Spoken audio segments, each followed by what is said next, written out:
will turn the music off just here in a sec.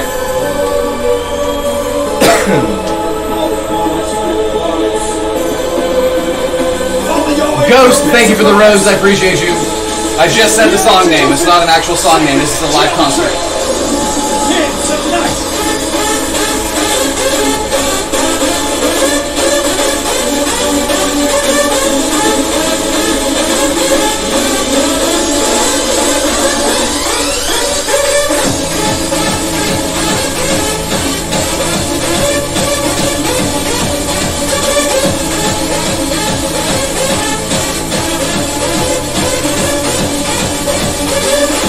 Alright friends, we are live on YouTube right now. We will be staying live on YouTube, which means we need to be careful with us going live on YouTube. We just got a strike the other day, and don't want to get copyright strike again.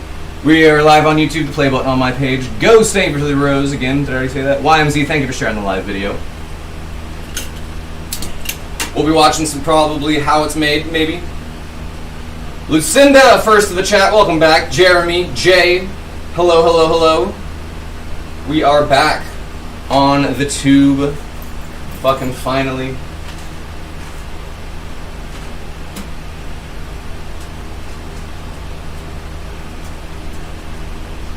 Also, that's the cheat code. I just figured it out. You play loud music and you don't talk. That is how you get large numbers of viewers. You just play loud music, real loud, and you don't talk, and you let people listen to the music. YMZ, oh, I already said that. Again, we're live on YouTube right now. What up, Suzy Q? Welcome back, friends. So happy to have you back on YouTube, the app in which we prefer. Because we hit, I think, 12,000 viewers on this one. We definitely hit 10,000, and I saw it hit 11. What up, Jay? Again, we are live on YouTube right now.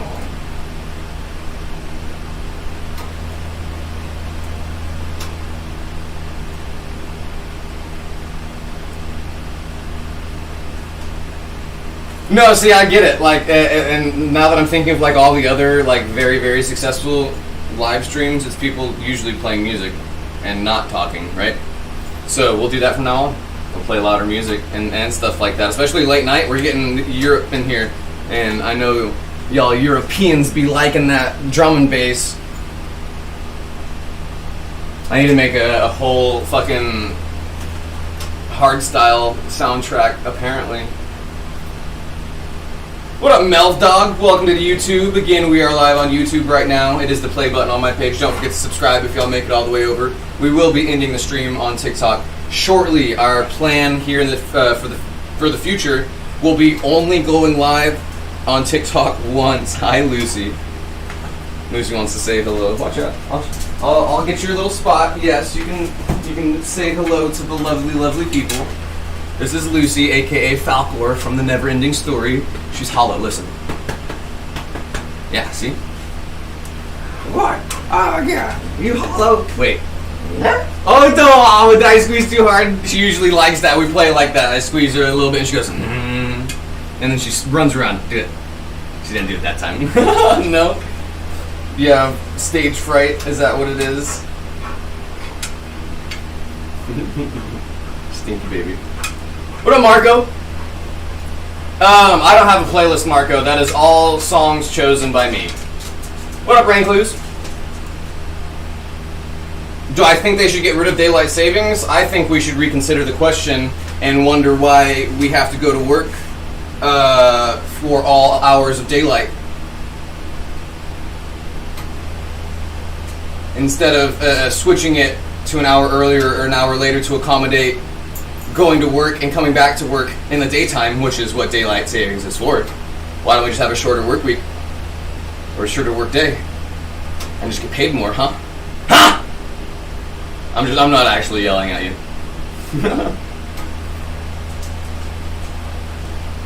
Like I said, Marco, this wasn't a song that I was playing before. That was Showtech at Climax 2008. It says it right there. Whoop whoop, thank you for sharing the live video. Y'all don't forget to follow before scrolling. We are live on YouTube right now. Finally back live on YouTube. Lucy the dog, stinky baby. Yeah, that's you. Watch out. Go be stinky somewhere else. It feels good to be back on YouTube. Again, the play button on my page is YouTube. If y'all would like a different angle than what you have here. Penelope Buckland, thank you for sharing the live video. Don't forget to follow before scrolling. If y'all make it all the way to YouTube, don't forget to subscribe. It is good to be back on the tube. The YouTube is what we call Adult Swim. We got to be careful with what we say, do, and show here on the Clock app. But we don't have to be careful with what we say, do, and show as much on YouTube. So we will be ending the stream here on the Clock app here in just a little bit. Obviously, we're going to hang out a little bit longer. I got a few other things that I'm putting it together. Lucinda became another ordained cult member. Welcome back. If y'all subscribe monthly to the cult, you'll automatically be entered into the giveaways that we have constantly. Don't forget to follow before scrolling. Which one was I working on? I was working on this one, right? Yeah.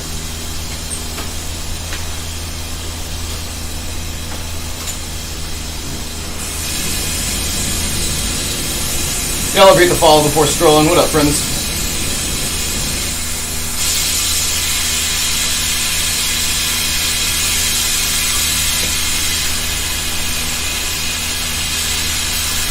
We are live on YouTube right now if y'all want a better angle. If you like it here, I guarantee you're going to like it better on YouTube. Again, that is the play button on my page. If y'all make it all the way to YouTube, don't forget to subscribe before scrolling.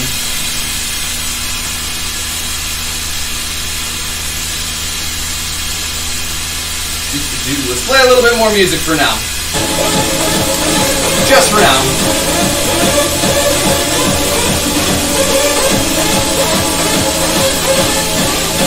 We will turn it down because this is music for TikTok.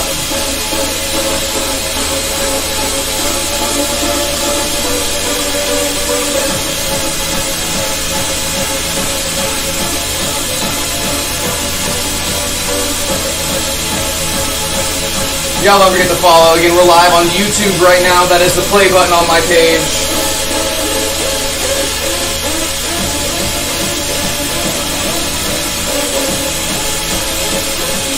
It does sometimes, but that's usually after we upload it. And for the near future, for YouTube, again, we're live on YouTube. The play button on my page. Alex, thank you for sharing the live video. Lemon, thank you as well. We won't be uploading the future YouTube videos. I will be deleting them after they are uploaded, which will help avoid any strikes in the future. But we do still gotta be careful. Again, we are live on YouTube right now. If y'all like it here, I guarantee you're gonna like it better on YouTube. That is the play button on my page. The play button on my page is where we will be hanging out for the rest of the evening. It is Kiddie Pool. Yo, G Comp Tech, thank you for the November. It is Kiddie Pool Bunny Slope Hour here on the Clock app. And it is Adult Swim on YouTube. Whenever we end the stream here on the Clock app and go over there, we do what we can't do here over there. What up, Richard? If y'all make it all the way to YouTube, don't forget to subscribe. You started a new project, Jay? Did you make some good progress on it, though? What up, Crystal? Bosco, thank you for sharing the live video. Brandon, thank you for the donut. I appreciate you. I need to turn the air conditioning on, actually, or at least turn the heater off. We got that cold front that blew through, so I had to turn the heater on last night and it's still on. Oh, hi, Bunny. I thought you were sleeping. See, we're back on YouTube. Brandon, thank you for the donut. Webb, thank you for the rose. I do appreciate you. Again, we are live on YouTube right now as we speak this very moment. It is the play button on my page. The play button on my page if y'all would like a better angle, much better angle than here. Although I do like it here, I gotta say over there is much better. If y'all make it all the way to YouTube, don't forget to subscribe before following or before scrolling. We're gonna watch some how it's made here in just a few short minutes.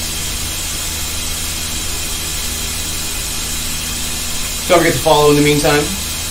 We will be making all of the things that we cannot make while we're live on here. While we're live on here. We're live on YouTube right now. The play button on my page.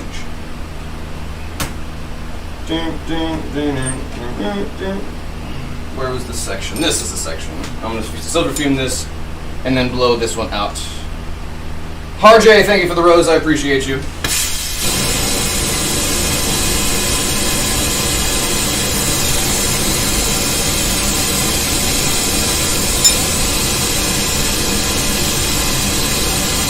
If y'all make it all the way to YouTube, don't forget to follow or subscribe before scrolling.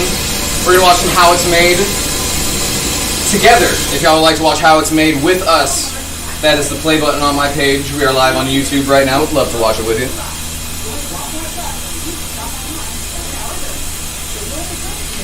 My HBO system was cheap.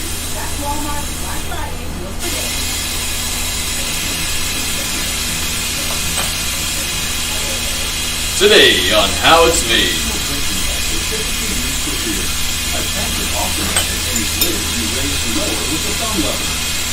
Dating back to 15th century India, they were initially made of wood.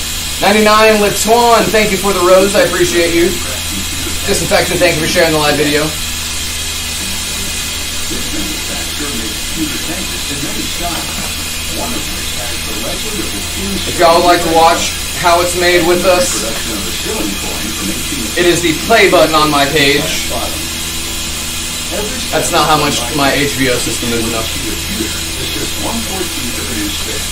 Using a punch press, they cut it into the shape required to form the tanker. We'll go back to watching or listening to music when we're not live on YouTube. YouTube is for watching TV together. The story of the king's shilling.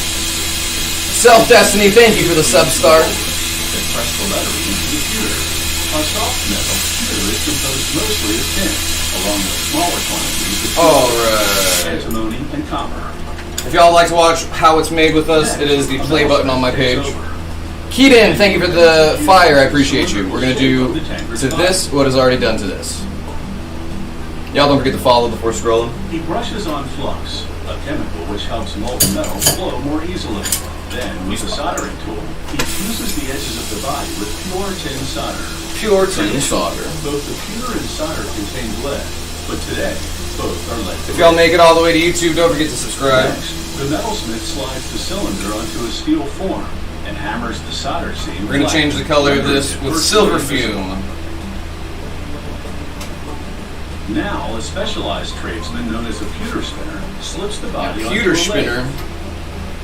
As the lathe rotates, he uses a series Supermarket, thank you for the super something. Thank you for the flowers. Kaden, thank you for sharing the live video. Herbert, thank you for sharing the live video. A buffer uses pumice and a cloth buffing wheel to remove imperfections and make the surface silky smooth. Silky smooth. Supermarket, thank you for the roses. Solid pewter to 465 degrees Fahrenheit. Then carefully pour the now molten metal into a rubber mold. If y'all would like to watch how it's made with us, it is the play button on my page. We're live on YouTube right now. 30 seconds, the pewter solidifies and the parts. Supermarket, thank you for the mini speaker. The Grim Reaper, thank you for sharing the live video. Pour molten pewter into a steel mold. Then tilt the mold in all directions. We're going to melt this into the surface here. Metal all along the wall of the cavity. This makes the handle hollow and therefore lightweight. The propane for blowing glass has a smell, but if you smell propane while you're blowing glass, you have a problem. That's a good question, Sneaky. Assembles the tanker's glass base. A glass disc, a shilling, a ring, then a second glass disc. Y'all don't forget to follow before scrolling. We'll be ending the TikTok stream here in a little bit and only staying on YouTube for a while. If y'all would like to hang out in what we call Adult Swim, where we do all of what we cannot do here on the Clock app, again, that is YouTube. The play button on my page. If you'd like to hang out with us, watch TV, hang out, watch movies, talk about other stuff. Dishonored, welcome back to the cult. If y'all subscribe monthly, you are automatically entered in to the giveaways that we have constantly. Supermarket, thank you for their ice cream cone. Again, we're live on YouTube right now. What up, Junior? Chilling sandwich in a pewter base. And here's a second to hide the glue. Supermarket, thank you for the Substar. Back to the metalsmith now. He dashed the tanker's body onto a pad impregnated with flux. He then solders together the body and base. We got a bunch of auctions going down on Instagram right now. We'll have more as well the next couple days of what we make here. Next, the metalsmith dips the handle ends in flux. For a TikTok edit, name a Marvel villain. Like a real one? Or make one up myself? This time he uses a bismuth and tin solder, which requires a lower temperature to melt. The tanker is now fully constructed. They clean it in a dishwasher. Then shine it out. First, the polisher does... Oh, real? Name a Marvel villain. Damn. Then he polishes the outside Dracula. using the finer grit compound. My favorite. This produces From Blade. contrasting mirror finish. In 18th and 19th century, Nathan, that is the wrong subscription. That is why it says for gifting only. upon signing up. However, volunteers were in short supply, so recruiters are said to have visited pubs and slipped shillings into the pewter tankers of inebriated men, who upon their last shift discovered they'd been duped. Oh, look at that. It may well be a myth, but it still makes a darn good story to share over a pub.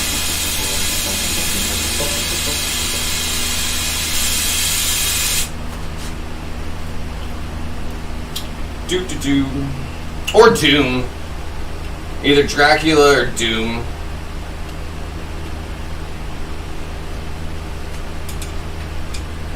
Doom because I'm a big MF Doom fan, but also because I'm a big actual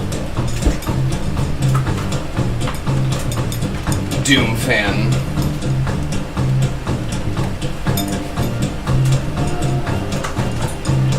Very excited. Oh, fucking dick balls up and down the street.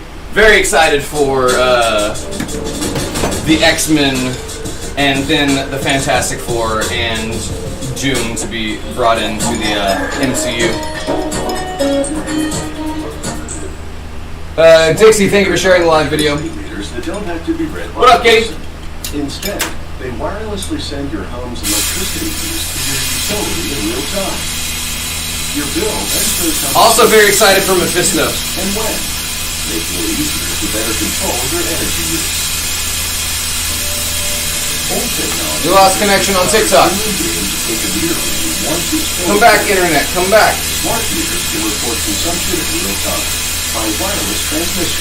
What up, Aquatic? Welcome back. There are 3 different electronic circuit boards. Dang, we lost connection on TikTok. They're built on large blank fiberglass panels. One panel yields 6 or 8 identical circuit boards, depending There we go, my bad. We're back. I lost connection for a sec. for tracking purposes. If y'all make it all the way to YouTube, don't forget to subscribe before scrolling. The next machine applies the stencil on the pattern of the components to be mounted on the board, then spread solder in paste form across it.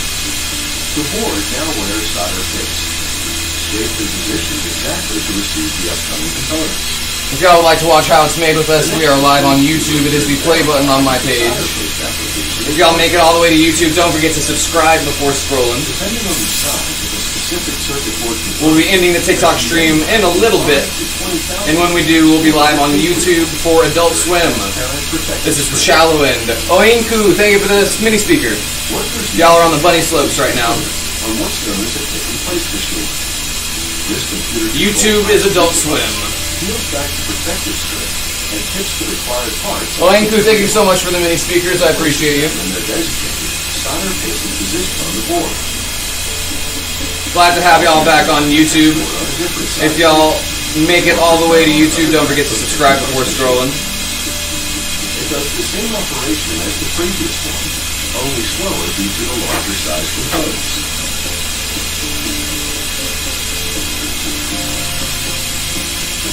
Roots, thank you for the rose. The board is now What up, Nate? to a soldering mode. Precision control temperature. keeping it If y'all like it on TikTok, I guarantee you'll like it better on YouTube. It's a lot less claustrophobic. I can read all your comments. And we're watching how it's made. Next, each board undergoes testing. This machine applies electricity to ensure each and every component meets specifications. Elena, there's always the other videos that I have. The next machine, which cuts it into separate circuit boards. Here eventually we won't have to do any background stuff and we'll have just enough people hanging out to entertain us without having to watch anything in the background. Actually, we did figure out that we can watch educational shit in the background, so if we get on a nice run of not getting flagged, and if we keep watching just educational stuff, that'll work. If y'all want to watch, go back to like the true crime stuff. Savage, thank you for the chill. Blazing, great, thank you for the sharing the live video. If y'all would be down to go back to true crime stuff, like podcasts, but like with videos, obviously, if y'all want to watch them, we can do that for a while, and I won't have to delete them for that. Because those were not causing any problems. Roots, thank you for sharing the live video. Have circle housing and install a liquid crystal display with rectangular window. At the next station, a robot uses a can't say, Junior, until we're off TikTok. circuit board to the liquid crystal display. Savage, thank you for the telescope. Y'all don't forget to follow. Plastic Facebook. Again, we're live on YouTube right now if y'all would like to watch what we're watching. We will be ending the TikTok stream here in a few minutes and be staying live on YouTube. This switch enables the electric company to switch power on and off. Yeah, Jay, we can watch someone else. Do you not like them? I just got on a roll with that person because they have what I wanted to watch, just like right after each other. The next station installs two terminals through the switch cover. These function as part of the switch operation, as well as part of the meter's measurement of electricity consumed. Once those terminals are in... Y'all don't forget to follow. Again, we're live on YouTube right now. Play button on my page. Now, the first three circuit boards. This one, the metrology board, measures energy consumption. The unit comes off the automated line, and a worker completes the True crime? Okay, cool. We'll put on some true crime here in a sec. We'll wait until we're off TikTok for that, because some of the details. Actually, we'll wait just until after this episode. The metrology board sends its measurements to the display circuit board, which interprets the data and sends it to a third circuit board, which transmits it by radio frequency to the utility. Once workers have fully assembled the houses, they install a metal tamper evidence seal. We gotta be careful with suggestions, Jay, just because other people will want to get some requests in.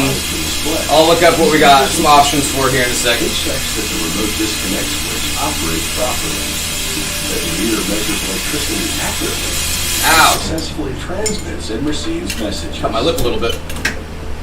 Sharp on the end here. This is silver fume. This is what's called chameleon glass. It'll change to color depending on what light's going through it, as well as what color backing it has. This is one of the more you use it, the more it changes colors. Types. And this is just some prep for later. I've got a bunch of different sizes and a bunch of different stuff in the kiln right now. Let me know what y'all want to start seeing. If y'all want some Christmas presents for people or whatnot, we can start making them. Oh no, we gotta randomly click, unfortunately. Thank you, Caden. Welcome. Good to have you here. If y'all make it all the way to YouTube, don't forget to subscribe. Again, we are live on YouTube right now. It is the play button on my page. If y'all would like to watch some true crime, we are going to watch some true crime stuff. I'm not sure what, though. Literally just type true crime. We can do... What about this lady? Wait, Jay, just kidding. We're not supposed to watch other people's streams. So we gotta make it a little bit more like this. Oh, the Snapchat unalivers.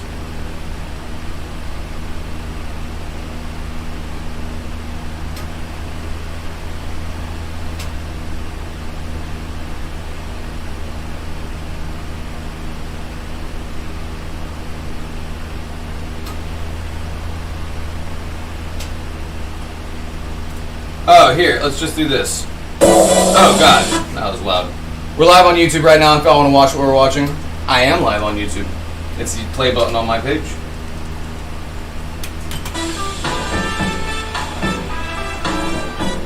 You always fall asleep. That's okay, Elena. We actually have a bunch of people who use my stream as a sleep stream. 6th of July. Yep, this very moment, right now, this moment in life and time in the world that we live in. Pensioners and on. Robert and Patricia Seton were found shot dead.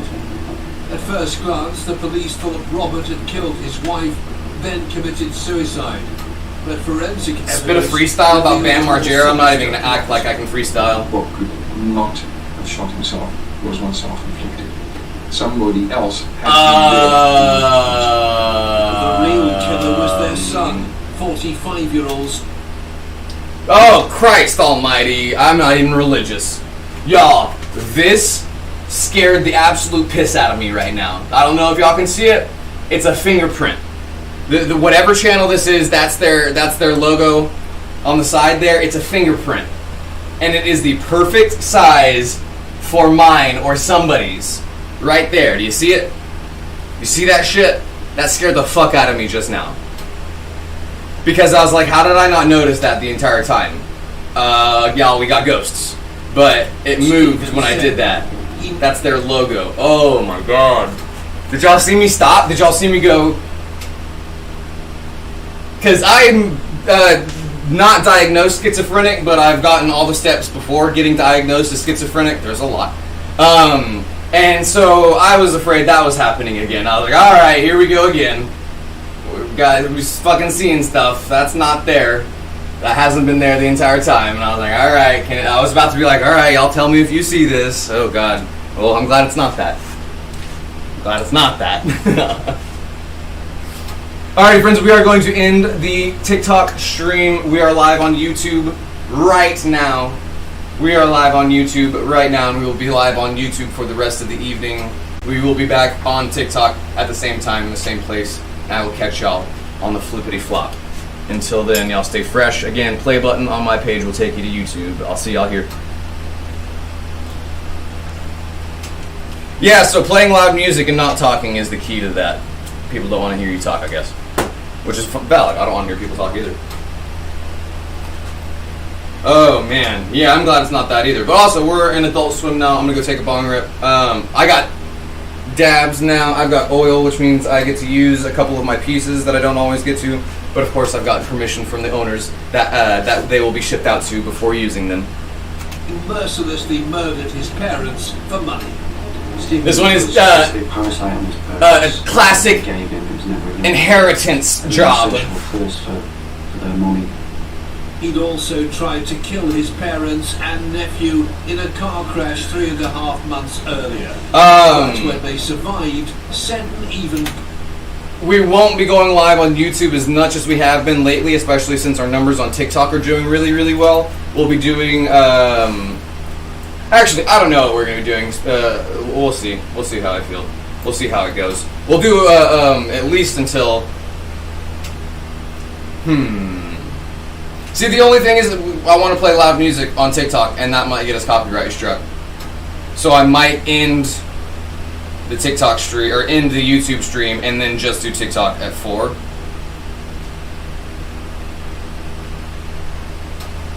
Who knows? I'm using the lava lamp. Skylar said I could. Which I'm about to do right now, actually. After I check all of the things that I missed in the electronic world. Unconditionally. One sec, I shall return momentarily from my phone. He wasn't going to stop until he killed his parents.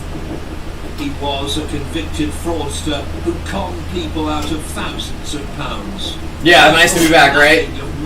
I'm very happy to be back on here.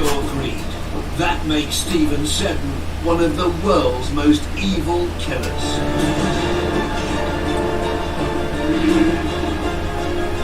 What up, Max?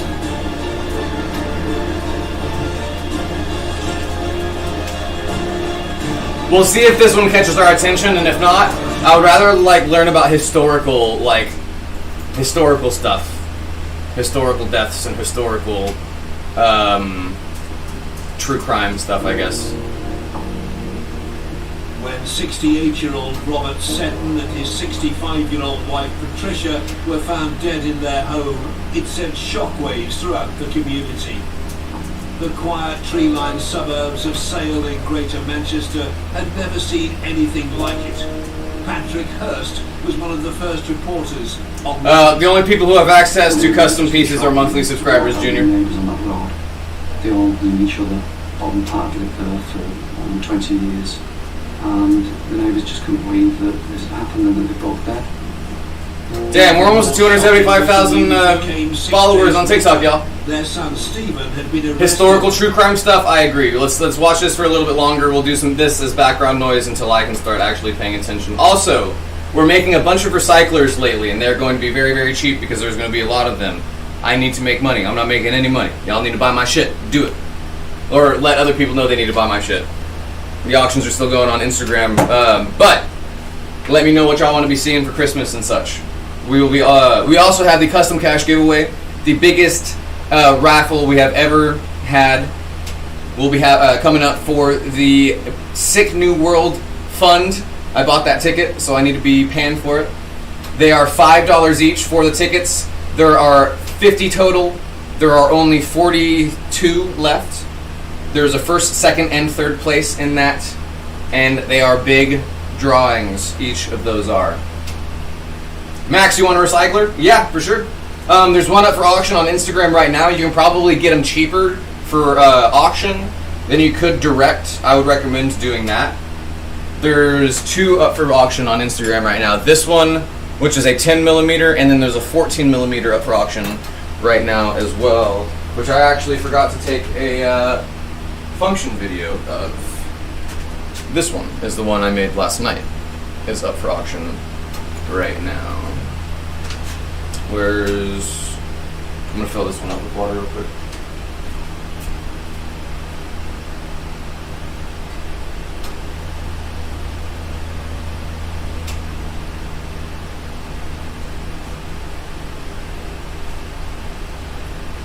Ooh, let's see if they have anything on the newly discovered potential tomb of Cleopatra.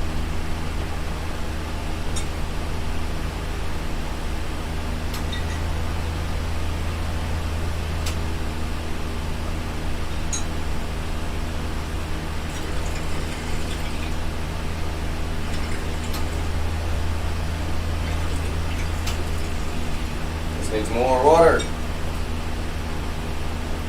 Hang on, I gotta go grab some more. Let me put this back on for now. Oh, not this. For their killing. Only 3.5 months Thank you, Caden. before their murders.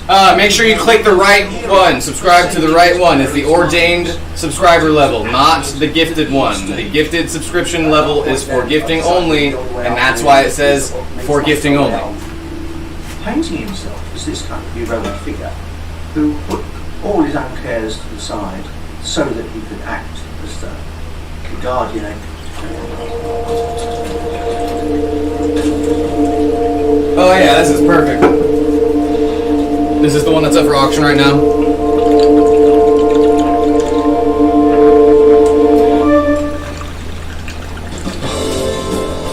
Nice. Nice. Angel to his parents and his nephew. People felt that they were taken in by Seddon because he was hailed as this hero. Everybody believed this story about him having saved his family from a car Nice. that was submerged in the canal. And then to find out that was all an elaborate plan, people feel really, really deceived by this evil killer. Seddon had murdered the loving mother and father who'd raised him. What's Ooh, it's nice and so stable, unique too. about this case is the fact that it's a Good stuff. parricide, and this refers to the killing of your parents. And this is one of the rarest forms of homicide. Stephen Seddon's a wicked and evil man who'd like to portray himself as a beloved son and a caring individual. But in fact, he'd actually murdered his parents in a really violent, brutal way just to get his hands on their money. Oh yeah, I need to take a dab. Story begins That's what's on missing. The 31st of August. Fat dab. Let me schedule the next in the live village of event up. Temperley near Manchester. 7 months after Robert and Patricia Seddon got married, they brought a son, Stephen, into the world. They were reasonably middle-class type people. They wanted the best for their son, And there was really nothing extraordinary about Seddon's background or childhood. His dad worked as an engineer for one of the great British institutions, British Airways. His mum was a stay-at-home mum. Stay-at-home mum. For all intents and purposes, a normal family, a traditional nuclear family. There's nothing untoward here going on whatsoever. His mother and father were a loving, unassuming, quiet couple who'd given him as much as they can throughout his life. On the 19th of November 1967, young Stephen was joined by a baby. Alright, dab time, and then it is glass blowing time. They were perfect, upright little. No, Junior, that's the blooded version. The ordained is right in between. Leslie got ill. But if you do want to get that one, you will automatically be entered into the custom cash giveaways that we've got going right now. You will get 4 spots in that custom cash giveaway if you do the blooded level, which is $24.99. And she was diagnosed as an epileptic. That skewed the balance of the family quite radically. Alright, got our next live event up. We'll be ending the YouTube stream at 4, but going back live on TikTok at 4 so I can play more music. Because, again, we need to do whatever works best to get our numbers up, especially since we're just now coming back after a long break. She required a lot of care. Nice, definitely sounds good, Junior. See, look at how real that looks. Did you see it move? See, and what it looks like is it looks like I burnt my finger really, really bad and then did that perfectly. It looks like a burnt fingerprint. And I saw that and I was like, ah, shit. We conjured a fire demon. We tapped into the fire realm, and it's leaving me hints. Scared me. But that detracted from him. At the age of 13, young Seddon became difficult at home and out on the streets. At the age of 13. When Seddon enters his teenage years, he starts engaging in some low-level crime. He gets involved with a rough gang of kids. And I think what he's doing there is saying, hey, look at me, you know, I can do whatever the hell I like. And I think part of it was attention seeking. Stephen felt that he wanted to get his father Bob's attention. One way of getting it was to have the police turn up at the door, or to get called to the police station. So we have the first of a string okay, bonga. As a juvenile. Every kind of bad boy behaviour. He was... I got a bunch of oil too, I'm excited. The petty crimes... The petty crimes! Until in 1989 at Bolton Crown Court, Seddon was jailed for obtaining goods by deception and theft. When he was released, he made the decision to turn his life around, starting a career in sales. Seddon had, without question, the gift of the gab. He could put on a suit, he could smile the smile, certainly walk the walk, and definitely talk the talk. You should have gone outside when I let you earlier. It's cold out there. You'll freeze your little doggy feet off. A guarantee they would get funding from international European bodies in exchange for a one-off fee of £300. Oh, this stuff smells good. Was that Stephen Seddon and his partner pocketed £300, didn't approach anybody. Seddon's sales skills were so impressive that more and more businesses fell for his scam, and unbelievably, within 2 years, the company was worth £5 million.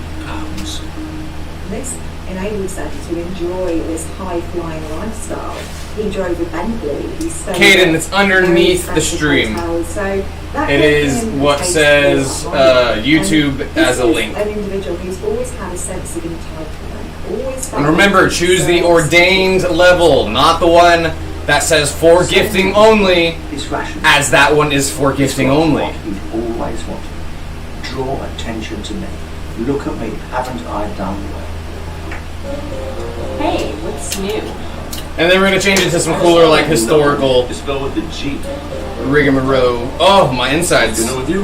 I ate a lot of chicken last night. Award-winning Texas vodka, 7 times distilled for a cold. Don't you be trying to come in here in where Tito's is firmly placed as the Texas vodka. Exclusive new medication and earn up to... What comes to mind is narcissism. He seemed to have an incredible need He This little mini admired torch is such a good big shot. dab He torch. wanted other people to look at him and say, whoa, try some Wow. He couldn't They want other people to go, As an wow. ordinary person, or even a mildly successful person, he had to be extraordinary, and he'd do anything to achieve that goal. Robert and This Patricia carb were cap proud whistles that really, their really son loud. had Listen. made it as a multi-millionaire. Ah. In 1936, he married and settled down to have a family. Seven performance. He's very good at painting a particular picture. You have to crack beneath that veneer and see what's going on. I gotta do something about that. It's loud as shit. People like Seven are incredibly manipulative. They are incredibly they give the appearance of being a likeable individual. But underneath it is Seven's house of cards was about to collapse. A trading standards investigation exposed his company as a sham, and in March 2000, the 33-year-old was sentenced to 1 year in prison for fraud. The wheels. Stephen said the great edifice that has been created is crumbling before his eyes. Wow. He goes to jail. Now, to recapture the highlight really does God kick damn. in every conceivable way. Oh god. 2002, Seaham in the northeast of England.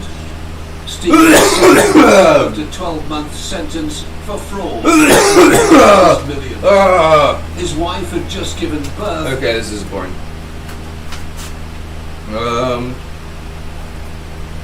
Let's go weird history.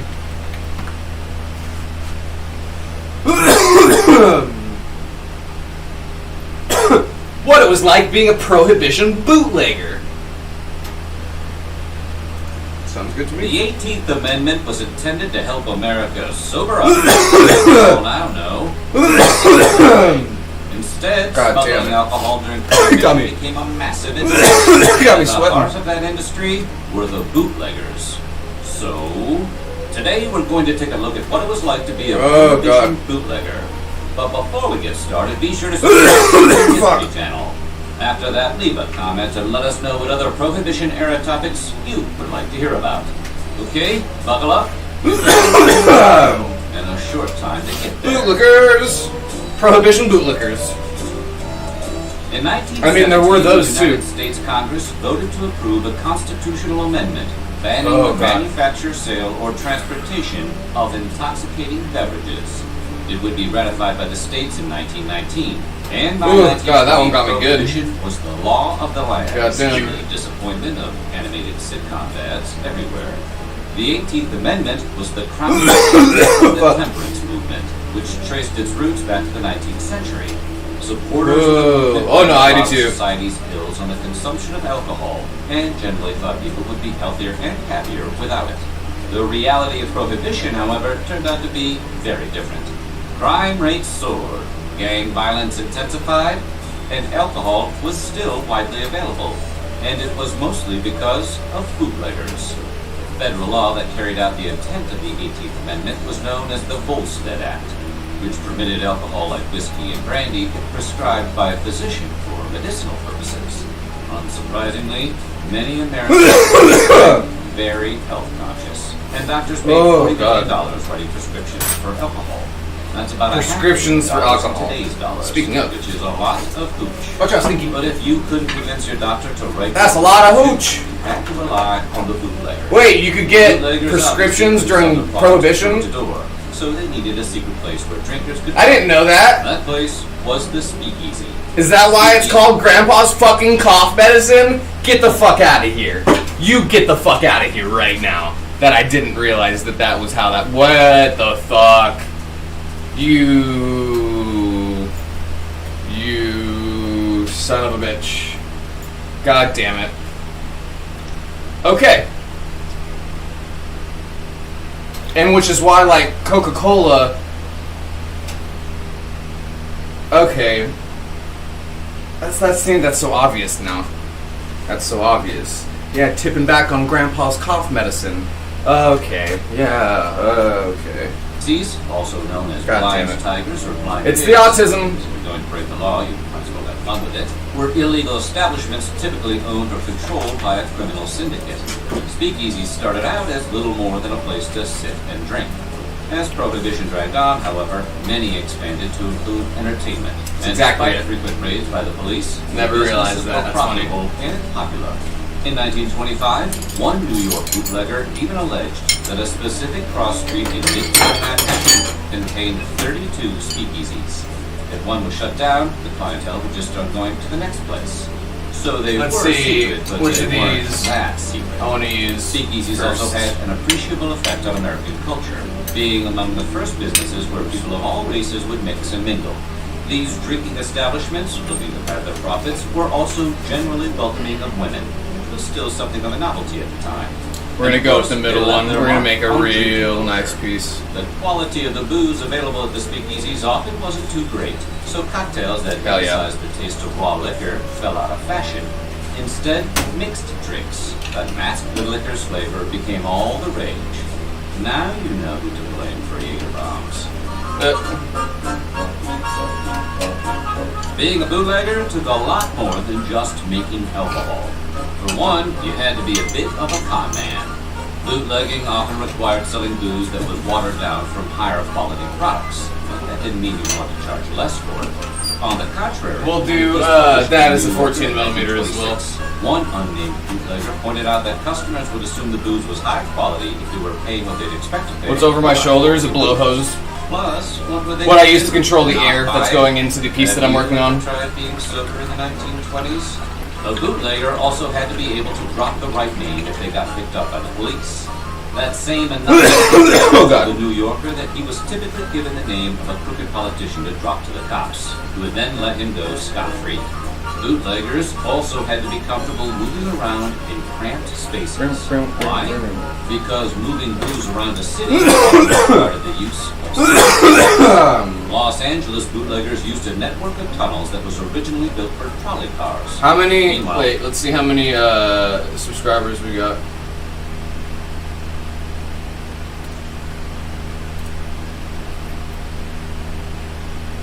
Nice. Got almost 20 new subs from that TikTok, whatchamacallit. And then this strike expires February 3rd.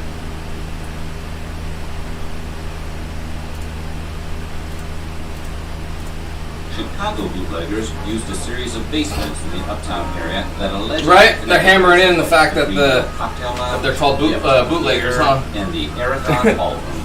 Oh, I also got a new bud too. I want to take a fat rip. And I think the pups need to go. I'm probably gonna go outside now. Prohibition Well, I go out now. some inventiveness. Since you didn't want to go out earlier being lazy. Your secret stash was Now it's even colder out there. Or tickling cane. These were hollow canes one could fill with their drink of choice. For those days when you felt like getting hammered while still looking distinguished. Alternatively, folks could carry their drink around in a thigh flask, also known as a thigh tin. Calling this a flask is a bit of an understatement, since they were so big you pretty much had to wear an overcoat to hide one. Luckily, there were more discreet versions like the garter flask, which women could strap to their legs.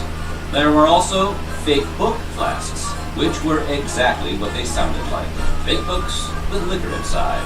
These could get pretty expensive. For example, one Why not fake just book hollow contained out? 4 flasks Why not just make- with a clever title, Spring Poems, Why- or Swallow. Why not just make a plastic More subtle than the Hardy Boys plastic book that that you could put liquid on the inside Of course, that had just a people cap needed on ways to top. buy larger Just drink out of the book. quantities as well. For example, it is estimated that up to 75% of alcohol consumed in the Prohibition era came from bootlegging operations between Windsor, Canada and Detroit, Michigan. So how did they move all that booze across the Detroit River? Easy. Both ordinary people and gangsters alike could transport up to 40 cases of alcohol an hour via torpedoes pulled across the river on an underwater fuel system. Lucy Tripp coming in. The river could also be crossed in speedboats guarded by lookouts with binoculars. And during the winter, when the water froze over, gutsy bootleggers might just drive the booze right across the ice. If all else failed, And that's how NASCAR got started. old-fashioned booze wheel. Men who would strap alcohol Drag pouches racing. all over their torso, throw on an overcoat, and then just walk to their destination. Has anyone ever worn an overcoat that wasn't hiding something? In the early They could have made it out of metal. bootleggers Someone were could have often made it, supplied by whittled it out of so-called wood. runners, who would smuggle alcohol across international waters. The job entailed enormous risks. Because most rum running took place under cover of darkness and in fog, it wasn't unusual for ships to sink with all hands on deck. Gun battles with the Coast Guard were also common. Gun battles with This the made Coast it Guard. increasingly difficult to get larger boats to the coast, so the rum runners began keeping their vessels just outside U.S. territorial limits. This line, 3 miles out to sea, became known as Rum Row. Smugglers would wait at Rum Red Row, rum. then rendezvous with Red rum. agile crafts called contact Red boats rum. to bring the rum ashore. Successful rum runners could make upwards Red of $100,000 a year, which was a whole lot of money in the 20s. That's a lot of money now. But you probably want to think twice before making a career change.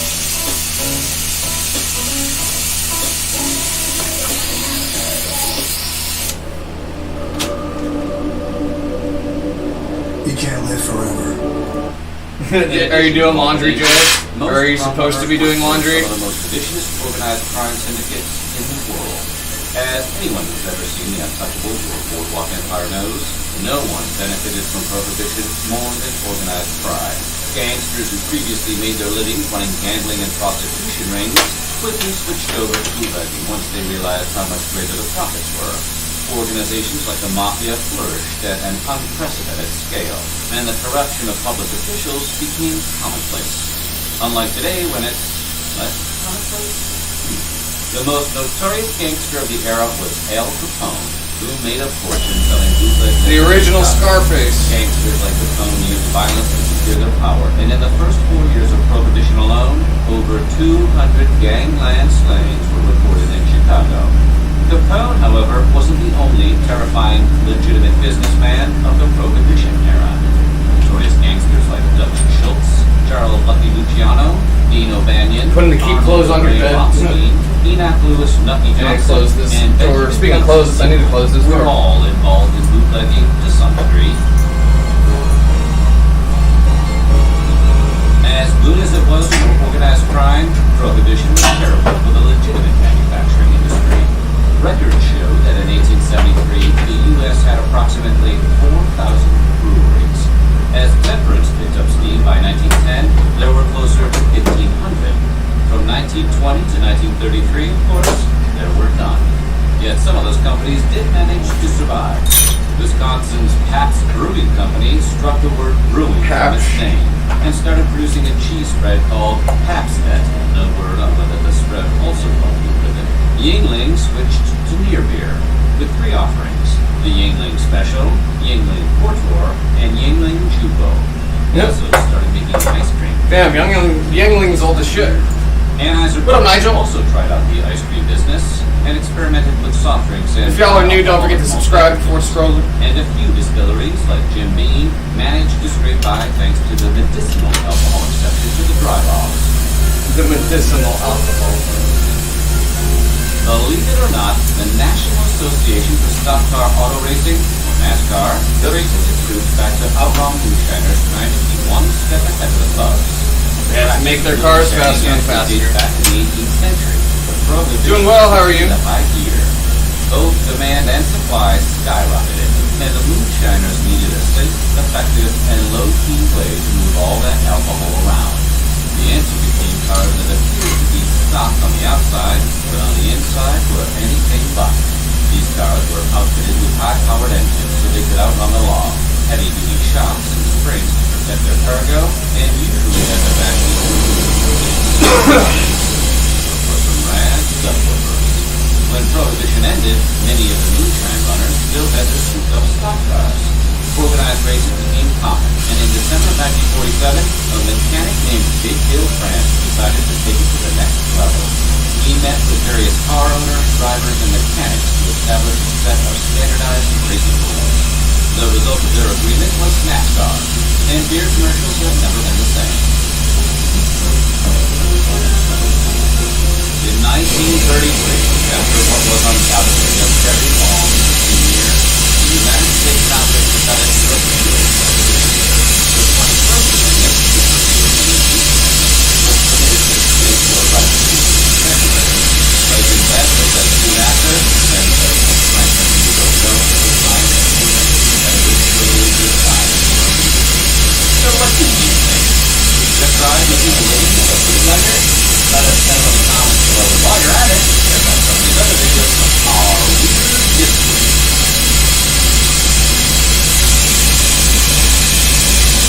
The cruelest rulers in history? Hell yeah.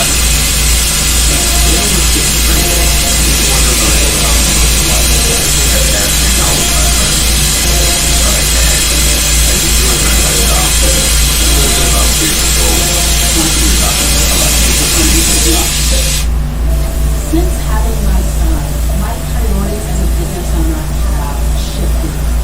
Before that, I was working all throughout the day and the night helping this business grow. When we think about history's most villainous dictators, our minds conjure up images of Mussolini, Stalin, and Hitler, the top three picks for humanity's worst person of war. But there's plenty of competition throughout history. As it turns out, more than one ruthless dictator wanted a shot at that brass ring. So today, we're going to take a look at some of the cruelest rulers in history who were not Adolf Hitler. But before we get started, make sure you subscribe to the Weird History channel. Once you've done that, leave us a comment letting us know Get that to go back censored you want to hear since I about. popped the hole on the side.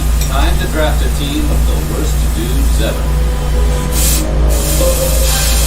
In the 800 years since he created and ruled the Mongol Empire, Genghis Khan has become somewhat of a household name, known as a ruthless ruler who wiped entire cities off the map, not shy about executing everyone who got in his way. The sheer brutality of his conquest can sometimes be Was the queen related to Vlad? I'm not sure. to the top without a little creativity, and Khan was no exception. Looks like a This was UFO, especially right? true when it came to offing people. Khan's army of Mongols believed Khan! on the ground and would not be allowed into the afterlife. So they became proficient at bloodless eliminations. To accomplish this, the Mongols were prone to snapping necks, strangulation, or the more popular approach of throwing a killer party. But it's not Wait, any they party said you would want to be invited to. They weren't allowed to get blood on them? What? Having captured nobles under a large bull party, you would want next. Want a snapping neck proficient head to the afterlife. When it came to offing people, Khan's army of Mongols believed that if your blood spilled on the ground, you would not be allowed. If into the your afterlife. blood So spilled they on the became ground. proficient at bloodless eliminations. To accomplish this, the Mongols were prone to snapping necks, strangulation. Interesting. That's seems kind of hard to adhere to. But it's not any party. Nobody can ever bleed. Invited to. What about their women? It usually involved piling captured nobles under a large board, which would then become the floor of a great banquet, slowly crushing those stuffed underneath. The Mongol army enjoyed a nice meal and presumably did the electric slide. Khan also once made a rival wear a face mask of molten silver, which is a harsh but effective exfoliation technique. And he would use captives as human shields in combat. Khan A was pink and so yellow effective in recycler. his It's brutality possible. that he wiped out an estimated 40 million people, roughly 11% of the population at the time. 11% of the population. That's pretty wild. You could call him Tamerlane the Great. You could call him Tamerlane Timur. the Great. Just don't call him late for dinner, or you may just find your head sitting atop a massive pile of skulls. The undefeated Tamerlane was a Turkic conqueror who is lauded by historians as one of the greatest military tacticians ever to live. Timur believed he was a descendant of Genghis Khan, and I'm gonna as grab such, some more water real claimed quick. an empire of his own, which stretched Empire in the from Russia sun. to India and the Mediterranean region. Tamerlane also invoked his ancestors' legacy, military prowess, and utter lack of concern for human life by adopting a no-mercy approach to conquering. One such method was the construction of towers of human skulls, of which there were believed to have been hundreds. Oof, how many skulls is that? Let's do math here. 2, just population. Oh, that's a shitload of skulls. The story says that Tamerlane ordered each of his soldiers to return to him with at least 2 heads, which would be used to build his freaky decorations. And we get it, the Tower of Skulls is a great way to get your point across, provided that point is, never make direct eye contact with me. Oh, cold water. Vlad the Impaler may just be the inspiration for modern horror, a title which was earned many times over during his rule in the 15th century. Mustache. He is often cited as the inspiration for Bram Stoker's Dracula, for reasons that I've got the be power of obvious. anime and Jesus As a on young my man, side. Vlad and his brother were taken hostage in the Ottoman Empire to ensure the loyalty of Vlad's father. But when young Vlad was finally released, he learned that the Ottoman overlords had whacked his father anyway. Vlad did what anyone who subsequently inspired several decades of goth poetry would do. He took on the title of Vlad III Dracula, Sounds like a good birthday gift to and set me. off on a series of crusades against those who wronged his family. And when we say crusades, what we really mean is a revenge rampage. Vlad had several greatest hit tactics he would employ against his enemies, each more gruesome than the last. But of all the sinister foods in his belt, Vlad's absolute favorite was impaling, which is both exactly what it sounds like and exactly how he got his name. Vlad's alarming gift for violence became a legend that continued to live on through folklore. Eloquent about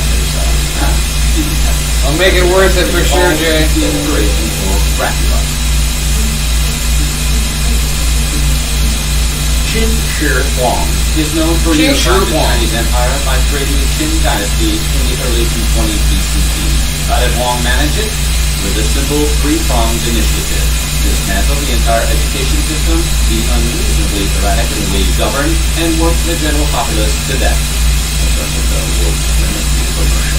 When Huang seized power in 221 BCE, he stuck to a pattern of severe punishment, speaking incoherently and issuing completely nonsensical orders to his constituents.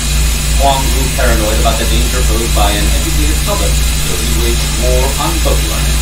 He burned priceless books and bumped off 460 Confucian scholars in a single year because they were unable to make him immortal. Didn't anyone tell him? All you have to do is look for one really great album. Huang tried to establish an elaborate transportation system as well as a wall so great it could keep out his enemies. But that's not the Great Wall of China. That came later. To support these infrastructure projects, Qin established the peasant class by declaring all to be equal under one law and imposed massive taxes. Poor leadership, high taxes, and the strict overseeing of hard labor led to disaster for his people. Thousands starved, succumbed to disease, or were simply working for the collapse into their graves. Pretty steep price to pay for a vanity construction project. Hey, whales. We're just bringing them their own plans. Get YouTube free. All YouTube, no interruptions. Interesting, Aquatic. Did not know that.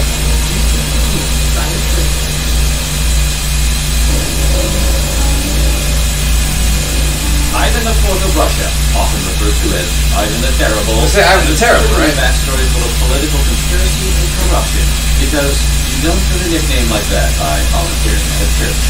He watched as power was snatched away from his mother, who was allegedly poisoned by rivals in 1547. In response, Ivan sought revenge by destroying everything in his path, because as a king tend to overreact. For instance, after Ivan invaded Novgorod, he dressed their archbishop in bearskin and literally hunted him down with dogs.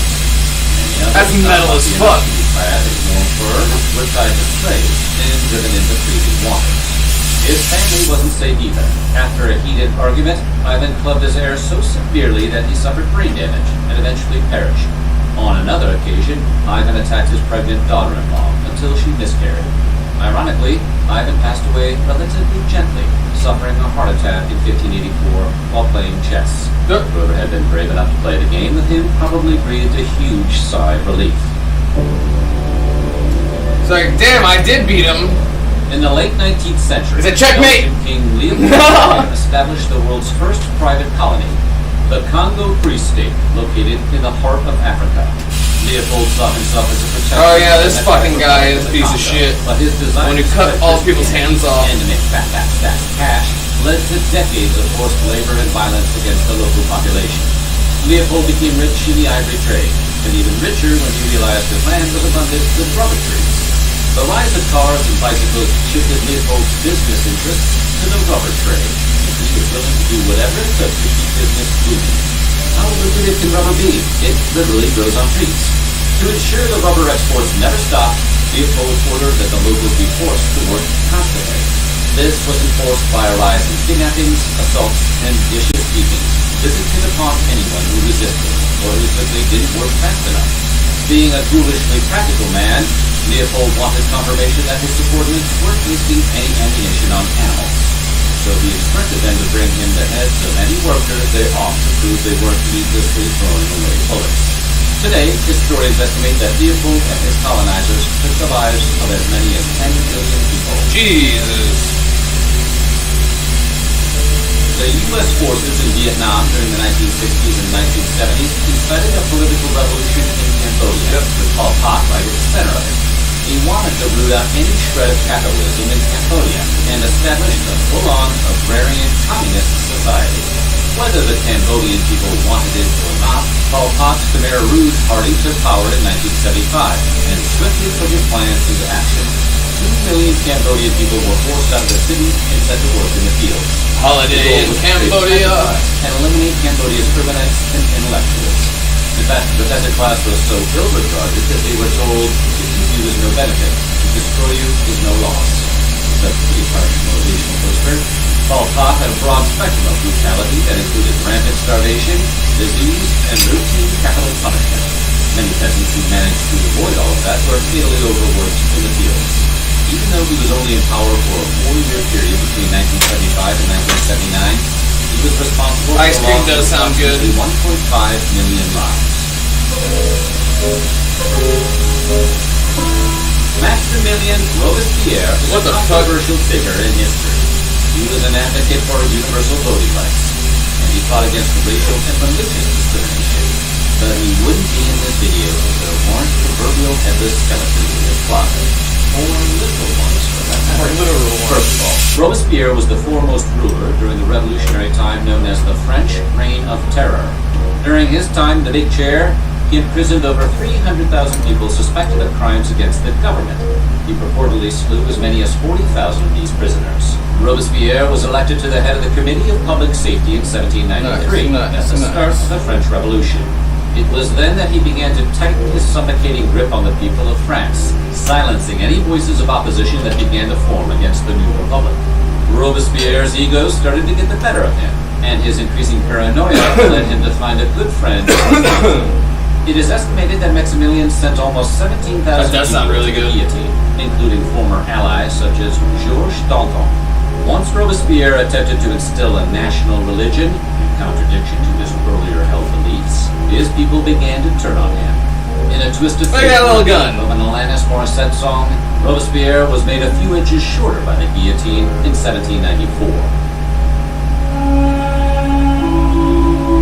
In the early 20th century, the Ottoman government began to see the rise of a new political body known as the Young Turks, led by Talat Pasha, a political activist and noted critic of the Sultan Abdul Hamid II. The goal of the Young Turks was to establish a new secular order that could slowly siphon power from the Sultan. The Sultan would remain head of the state in title, but the Young Turks began to run the show behind the scenes. The start of World War I saw the Young Turks siding with Germany and Austria. The Young Turks! Many Armenians living under control of the Ottomans joined forces with the Russians, hopeful of achieving independence should Russia win the war. Because he wasn't a terribly flexible or reasonable man, Pasha viewed this as open insubordination, and it enraged him. He forcefully relocated more than 1 million Armenians from Anatolia, Constantinople, and other provinces in Syria and Mesopotamia, which were sympathetic to Russian forces. The relocation was not a pleasant one. Deportees who weren't immediately eliminated were ordered onto death marches. Those who were displaced endured a year of hardship and brutality referred to as the Armenian Genocide, which claimed the lives of as many as 1.5 million people. Eventually, the Ottomans were forced to surrender to Allied forces. Pasha resigned his Grand Vizier position and fled with the Young Turks. He lived in exile until an assassin finally punched his ticket in 1921. Punch that ticket. So what do you think? Which was the worst? Look, Oops, didn't mean to put that. when we...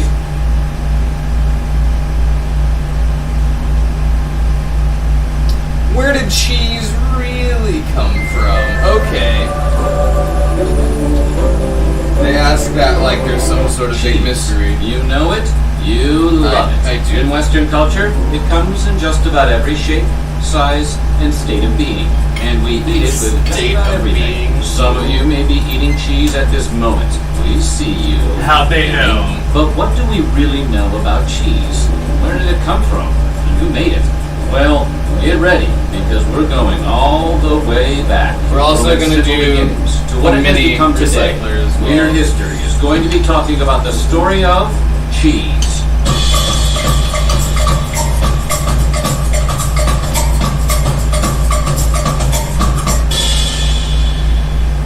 get started, be sure to subscribe to the Weird History channel and let us know in the comments below what your favorite cheese is. Now, sit back with a charcuterie board and some wine. We're about to cheese it up. Shooting muskets and all, that's awesome. God milk? Is made of green cheese. Proverbs of John Hayden. The history of favorite cheese is wrapped in as much legend and lore. I like as the fact spicy that crushed milk cheese. is wrapped in plastic. Probably Cheese's green origin chili story cheese. is somewhat murky, and it can be difficult I had to real good differentiate green chili myth cheese. and fact. Green chili At one cheddar point in cheese is history, really, really some good. people may have actually believed the moon was made of cheese. Well, in this case, they're right. This lunar surface is actually Wabash Cannonball, an ash-dried goat cheese. Wabash from Cannonball. Indiana, kind of like the moon, but with more corn and Larry birds. But before we talk about cheese, let's first start with milk. After all, we wouldn't have great fromage without some moo-moo juice. Milk has been intertwined with culture and religion for thousands of years. Let's go back to the heavens, where the Greeks originated the word galaxy from the word gala, meaning milk. Greek mythology says that the Milky Way was formed when Hera, wife of Zeus and goddess of womanhood, spilled her breast milk while feeding her son Pericles. Each one of her little droplets of milk equals one star in the night sky. City milk in the sky? Of the universe, one cannot help but think, wow. Sky titty milk? Hey, was that kid? Was that supposed to work? Was it? Oh shit, I wasn't paying attention to the faucet situation. The universe is mysterious. Hindus also have a milk universe origin story. Damn, now I'm getting creation of the munchy stars now. and galaxy was done by Vishnu, who did so by churning a massive sea of milk. Needs more salt. Even throughout Christianity, the Virgin Mary is often depicted showing her breast lactating. Turning to science, milk is what Get makes your a titty mammal away, a Mary. mammal. The term mammal in Latin means of the breast, and is part of mammalia, which is the ability to produce milk. But when did we start drinking milk other than our own? Yeah, who was the first one to be like, I'm gonna do that too? Who discovered you could get milk from cows? And what did he think he You was freak. doing at the time? Bill Connelly. The rise of farming and agriculture, as well as the domestication of animals such as sheep and goats, led man into this first foray into drinking milk. Evidence points to the time near 9000 BC, when the first people to milk animals were the Sumerians, the earliest known civilization, who lived in southern Mesopotamia, which today would be the region of Turkey, Syria, Iraq, and Iran. Sheep and goats were first used for milk for a number of reasons. Along with their generally nicer disposition, those animals were used for the smaller spaces. Did you know water is poisonous to babies? Have you ever thought about the fact that you've never seen a baby drink water? I heard that the other day and I was like, oh. Railmen in a confined space. Cows were eventually vacated around 7000 BC in the region of what is now Turkey. I wonder if they've tried pig milk is good. Drink milk from the animal itself. Right, aquatic, like, of the animals available at the time. Yeah, think about it. You ever see a baby drink water? Like very, very young baby. How are babies able to drink milk, let alone other animals? After all, aren't we all lactose intolerant? We know someone who is, watching this video. There was a point when adults started drinking milk, and around 5500 BC, adults developed lactose persistence, or kept the lactase enzyme in their gut, which allowed them to drink and digest milk. Babies can drink milk without all the stomach mumbo jumbo because of rennet. Rennet is an enzyme found in the stomach of mammals that curdles the casein in milk and converts lactose into lactic acid. Generally, that enzyme goes away at the womb of your mother. We'll see in a moment why rennet is important to cheese.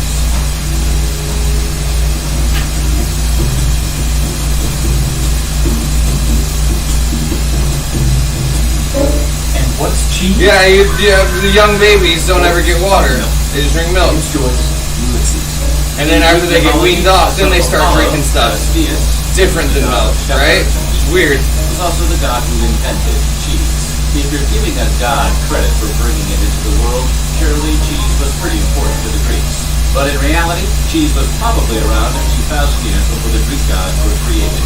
The ongoing myth of the origins of cheese is that years ago, some random dude, presumably in the Middle East, transported milk in a pouch made from an animal stomach. Nope, no water at all. It was discovered when going for a drink of some milk. It has something to do with the lining in their stomach. Like they were just talking about, they can process milk, but they can't process other things. Starter culture and rennet. They don't eat The either, lactic it's just acid milk. coagulates the milk, and the rennet separates the curds from the whey. Traditional rennet is from the stomach of a You're cow. quiet. Early cheese was probably a simplified version of this process.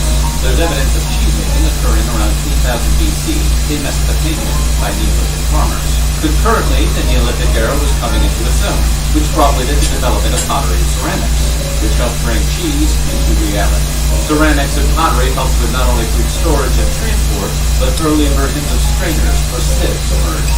With a warm Middle Eastern climate, as well as naturally occurring regional bacteria, milk would quickly spoil, ferment, and coagulate. These curds would be the earliest foundation and a version of the cheese that we all know and love today.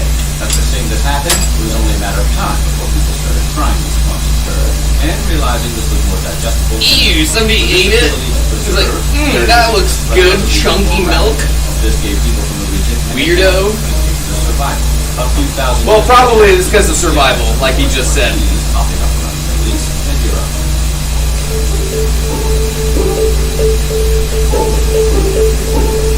Cheese is milk's lead towards.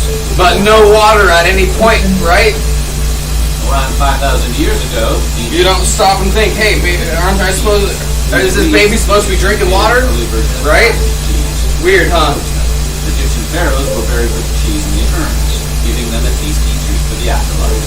And I hope they brought enough for everyone. In 2010, at a burial site near Cairo in the Saqqara necropolis, archaeologists discovered a solidified whitish mass in jars that belonged to a high-ranking Egyptian official. This whitish mass ended up being the oldest cheeses ever discovered. We all know Try it. cheese, but it was Let me try that. Give me some. Let me try the old cheese. Coming back to Greece, or Greece 2, the Greeks created an early version of the salty brine feta cheese, as well as a harder sheep's milk cheese, similar to modern-day pecorino. The Iliad, Pecorino. written in 762 BC, mentions cheese and coagulating. Right, but that's formula. To healing. The Odyssey. Because does technically well. there's water in milk too, that's where they get it from, but they're not supposed to drink just water. So that it could drain. Greeks would use an offering of cheese to the gods, and even a young Offer me that cheese. was to steal cheese. But when you think of Greece, you obviously think of feta. It is such a popular cheese that it's about 70% of the cheese consumed by Greeks. Today, feta is protected under EU legislation. The cheese known as feta can only be produced in certain regions of Greece. Really? We'll get to more product designations later. Let's go to Rome. And when in ancient Rome, Hell yeah, let's do go to what Rome. rich and poor Romans do. Eat cheese. The ancient Romans commonly enjoyed it as an appetizer. Damn, I don't have like any Even snacks. I need to get as a fucking dessert. groceries. You would think milk would get the same treatment, but milk tended to be consumed I by am farmers and in northern Missing of the Romans would snacks. consider them low class and called them barbarians. And if you know the ancient Romans, anyone who wasn't Roman was a barbarian. When in Rome, be catty. Rome produced a When in variety Rome, of be soft and catty. hard cheeses, as well as imported cheese from their conquered lands. As the Roman Empire expanded across Europe and the Mediterranean, the logistical problem of feeding the nearly 500,000 Roman soldiers was challenging. But hard cheeses became the go-to meal ready to eat of Roman soldiers. Many soldiers also doubled as cheesemakers themselves. A soldier's daily ration would be 1 ounce of pecorino, a hard cheese, or as the Romans would call it, a dry cheese. Pecora translates from Italian Pecora. as sheep. But it would be a few centuries later that we would see the emergence of one of Italy's most iconic cow cheeses. This would be around the corner, because as the Roman Empire collapsed and power shifted, manors were gifted from the aristocracy to the church, where around the 2nd century we would see the rise of monastic cheeses. Monastic. One small Fantastic. step, one big surprise, a yummy treat. Out of this world toys.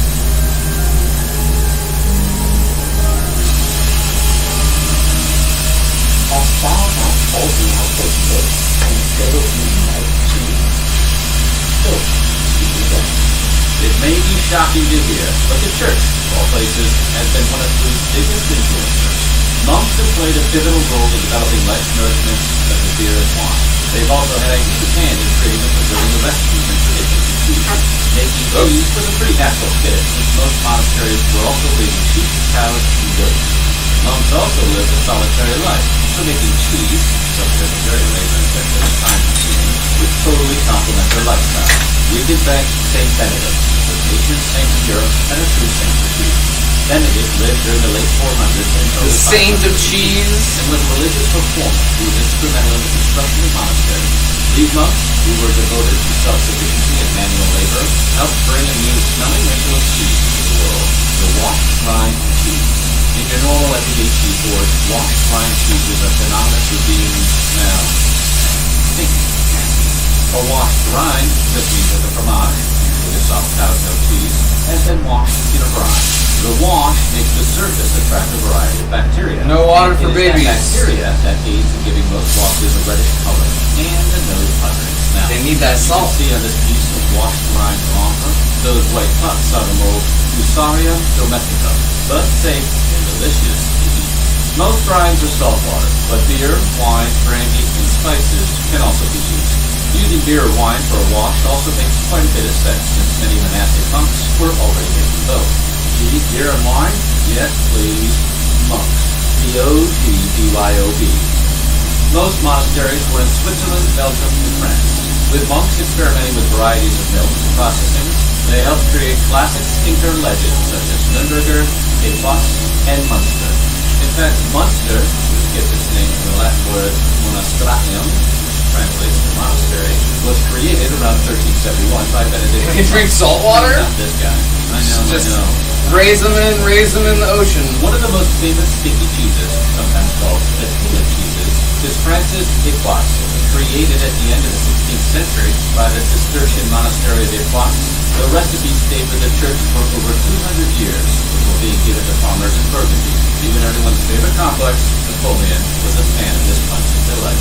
Today, en Paris, because Epos is so funky, it is illegal to carry it on public transport. Say, stinky.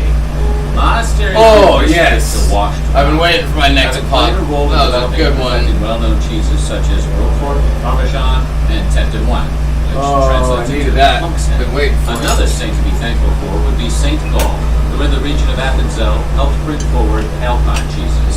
As mountain cheeses spread Alpine across cheeses. Switzerland and the French border, Gruyere emerged. Gruyere was so popular, in fact, that the canton of Bern seized control of the Gruyere. The canton of Bern? He then moved cheesemakers across the region to settle and grow the cheese business. Alpine cheeses are an example of transhumans, where cattle Transhumans, that's me. are moved around to feed. Typically in the highlands during the summer and the lowlands in the winter, where they feed on grass, straw, and fodder to make the seasonal and oh so delicious Mont d'Or. Around the year 774 AD, the famous Brie, or Brie de Meaux, was The created famous by Brie. monks in the town of Brie. The cheese became much more popular when Charlemagne stopped by the monastery and tried a hunk. He was so blown away by the creamy Brie that he asked for it to be delivered to his castle on a regular basis. Charlemagne basically invented DoorDash. In the 14th century, in Italy's upper Po River Valley, is where Parmesan, at least the version we know of today, was developed. Thanks to the intuitiveness of monks in the area, they developed an irrigation system and turned the Po Valley lowlands into a fertile agricultural area for cows to graze. And cow's milk cheese quickly gained popularity. Advancements in cattle breeding and land maintenance helped the Dutch become the original kaasskool, or cheeseheads in the Dutch language. That term was not meant to be endearing. The Dutch people were thought to be a joke, people who just sat around and ate cheese all day, which sounds like some pretty rad people if I will.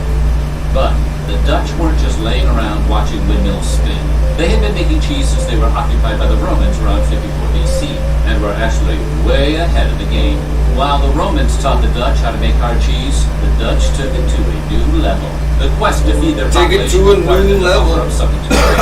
With their understanding of creating the ideal pasture land, their cattle became better fed, which led to an increase in milk production. Henceforth, the Netherlands became a global trading force in milk, and it would be somewhere around Global 1184 trading when force the first in riders milk. of the famous Gouda showed up, or pronounced Gouda, if we're trying to Gouda. be Dutch about it. Being a dry cheese made Gouda's ability to transport to the furthest Of baby reaches milk of the cheese world. wax? Oh my Speaking god. of shelf life, let's jump ahead to the 16th century, when England developed cheddar cheese. Originally named after the town, cheddar is also a verb. Damn, Cheddar now I want cheese. is a unique process of cheese making involving slicing strained curd, stacking it, and restacking to draw more whey out. It's a process that makes cheddar a pretty smoothly textured cheese, as well as increases its ability to have a stronger shelf life. England exported the cheddar making process to their colonies, including Ireland, Canada, Australia, as well as America. U.S. cheesemakers Oh yeah, we need to make stuck with making a joint for that. I don't know if I want to make it for the Jeff is outside also of it. thinking that it was one of the first cheeses to be mass-produced via industrialization, and it would be a time that would change the course of cheese and cheese-making forever. Yeah, I'm gonna do an outside joint instead of doing a Dewar stem like this one is on the inside. I'm gonna put the joint on the outside here.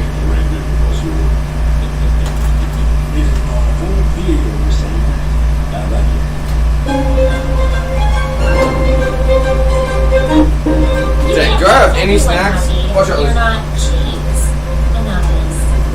Watch out, When Lucy. you think of industrialization, you might think of England and smokestacks. But this also applied to cheeses and the farm. In the 18th and 19th centuries, the rise of industrialization, along with some key inventions and innovations, would lead to an era of mass production, where it would help expand access to fromage, but artisanal producers would suffer. In America in the 1840s, as railroads developed across the U.S., so did the distance a cheese could cover. To keep up with demand, cooperatives developed and started pooling their milk for the production of cheese. In 1851, in Rome, New York, is where Jesse Williams would build the first cheese factory in the United States. His factory would be a boon to creating large amounts of processed cheese. The independently owned cheesemakers could keep up the volume and efficiency of booming American cheese factories, which were popping up all over the U.S. Wisconsin alone would become home to over 1,500 cheese factories, earning the... Still got a good amount of pumpkin seeds left. But as we know now, the Dutch, not Wisconsinites, were the OG cheeseheads. And in 1864, Louis Pasteur developed pasteurization, which is heating milk to kill the bacteria and germs found in raw milk. It would take a little over 70 years, but in 1935, the first industrial cheese using pasteurized milk would be made. Artisanal cheesemakers would argue that pasteurizing milk also kills the good bacteria from the cheese. In 1918, America would see the rise of one of the world's most curious cheeses, Velveeta. Created by Emile Frey of the Monroe Cheese Company, Is it even fucking Velveeta cheese? was a happy accident and was originally intended to melt and reuse leftover cheese, mixing it into a velvety texture. Kraft would buy the company 10 years later and tweak the formula. Kraft's nutritious Velveeta is full of milk from milk. In 1954, given refrigeration and the rise of the grocery store, the birth of the milk tank was almost the nail in the coffin for artisanal cheese. Industrialization also had another consequence. It took work away from women. In the traditional cheese-making world, women were the drivers of production, being both milkers and cheesemakers, and were also the keepers of recipes. Factories were dominated by men, and the perception of women not being capable of working there pushed them out of the industry. As factory production increased, so did the number of ingredients, going from the traditional cheese ingredients, milk, salt, rennet, enzymes, to a sample of some modern cheese, skim milk, whey, milk protein concentrate, sodium citrate, corn syrup, salt, butter, skim, cheese culture, soy process, milk, lactic acid, protic acid, natural and artificial flavor, carotene, methylpropanyl, beta-carotene, titanium dioxide, autolyzed yeast extract, citric acid, vitamin A palmitate, milk fat, and ribosome. As recently as 2016, the delicious Kraft Parmesan cheese became cellulose, filler made from wood chips, Parmesan cheese has wood chips in it? Oh, sorry, Lucy, watch out. Was another major factor in the demise of artisanal cheese. In England, between fluctuating prices, rationing, and cheesemakers being called to duty, farm-made cheese was almost completely wiped out after World War I and II. Industrial cheeses were cheaper, easier, and more convenient, but also led to the rise of industrial honey, which had an This is why everyone has cancer. Inside indoors and not able to be outside of the pasture, eating their natural grass diet. With industrialization, not only did quality of food lose out, sometimes the animals themselves did. For example, steak and cheese, La Oveja Negra. This queso comes from a black-haired version of the Manchega sheep breed, which are usually white. The black sheep really lived up to the black sheep label, and was on the verge of extinction. Wonder if anybody's ever milked a bear. Is there bear milk? Not all those pretty blades for the small batch, mom and pop, cheese company. But who's going to save real cheese?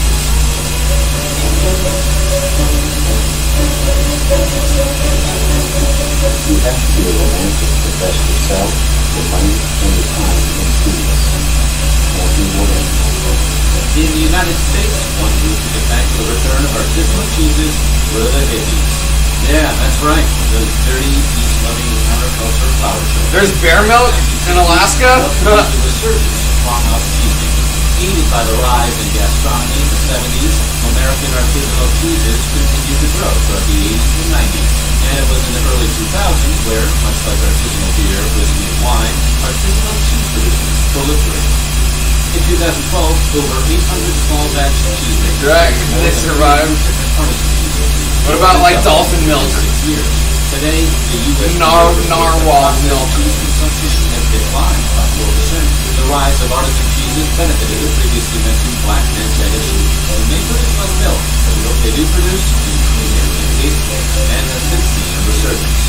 Outside of Spain, cheese folks stay busy. It's illegal to sell. That makes me want to need it more. That both the cheese in the region where the fromage originated by providing omelette de fromage, especially given that it is overall long history. The AOC, or Appellation Origins of Cloying, was Alexandra Ocasio-Cortez, and cheese soon gained production under AOC Resolution Slow Cheese, first starting at 6 in 1925. Very appropriate given its history, which in 1393, Charles VI essentially implemented the I think narwhals are mammals like dolphins are, right? For the village of Locofoxo in the same with just regular whales. Every king thereafter renewed this claim, which helped conceptualize the AOC designation. AOC is a sort of quality assurance that covers all aspects of the process, from both the geography, terroir, the climate, recipe, even the specific input from a person. Terroir is mentioned on that list, and it's a word you hear a lot in the food world. It's how we treat the environment helps shape the character and the quality of the cheese produced. The AOC designation protected cheesemakers from getting ripped off. Oh, I've always wanted that kind of cheese. Great. Look at that brain cheese. In the mid-1950s, farmers helped resurrect this thinker with the regional knowledge from the local to the rest. The cheese gained popularity and earned AOC status in 1991. Charles de Gaulle once said, De Gaulle may have actually underestimated that now. Today, in France alone, there are between 1,000 and 1,600 different types of cheese, with around 40 varieties that have received AOC designations. While France has the AOC designation, many other countries, including Italy and Switzerland, use other acronyms, such as DOC, or Denominazione di Origine Controllata, to indicate when a cheese has this designation. In America, through separate trade laws, we can make it self-Parmesan, call it Parmesan, but it's not a true Parmesan. Singular, authentic, Parmigiano. The pork Parmigiano Reggiano. This regional version is compliant with cattle diet, line activities to the cheese, and geographic production area, meaning that to keep its authenticity, cheese has to come from Parma and Reggio Emilia provinces of Italy. While Europe has protected many regional cheeses, some well-known names like cheddar and Gouda are used more generically, and in this way say less about where the cheese is from and more ways to describe the positive style itself. While many aspects of cheese have changed over thousands of years, where's the fucking... Throughout its history, we've seen cheese go through a cycle of birth, death, and rebirth. Seeing how cheese is made seems appropriate. Given the impact on our environment, our changing landscape, where will cheese be in the next 50 years? But as long in as my mouth, that's where... might as well I flash paint myself. A slice or a hump. And remember to support your local regional cheesemakers. So what do you think? What other foods would you like to put history on? Let us know in the comments below. While you're at it, check medieval food history. It's Freddy's new Oreo cookie peppermint shake, a festive blend of vanilla. Stocking up on chicken, getting the drive-thru for a greasy cheeseburger seemed like poverty. But we also love a fair junk food sale of the time. A lot of what would become the fast food industry began in medieval Europe, where people satisfied their junk food cravings with some interesting cuisine. But nice one exactly gal make squirrel milk. Drive-thru was ready to think about it. How many squirrels to get a nut? Today, weird history was taking the some people's life in the Middle East. Before we get started, we should subscribe to Weird History channel. And while you're there, let us know other historical key comments you give about today. The right one. London is a city known for its major landmarks and the city metropolis and culture. The culture is played for a very modern and spent by knowledge. During the Middle Ages, London was the center of trade and commerce, but poverty throughout Europe was high, so for many Londoners, it was at least convenient and impossible to live at home. Cooking equipment and fuel weren't exactly cheap. On top of that, the poor were captive. Ah, that was hot. Then a house cooking was essentially an unscalable mountain.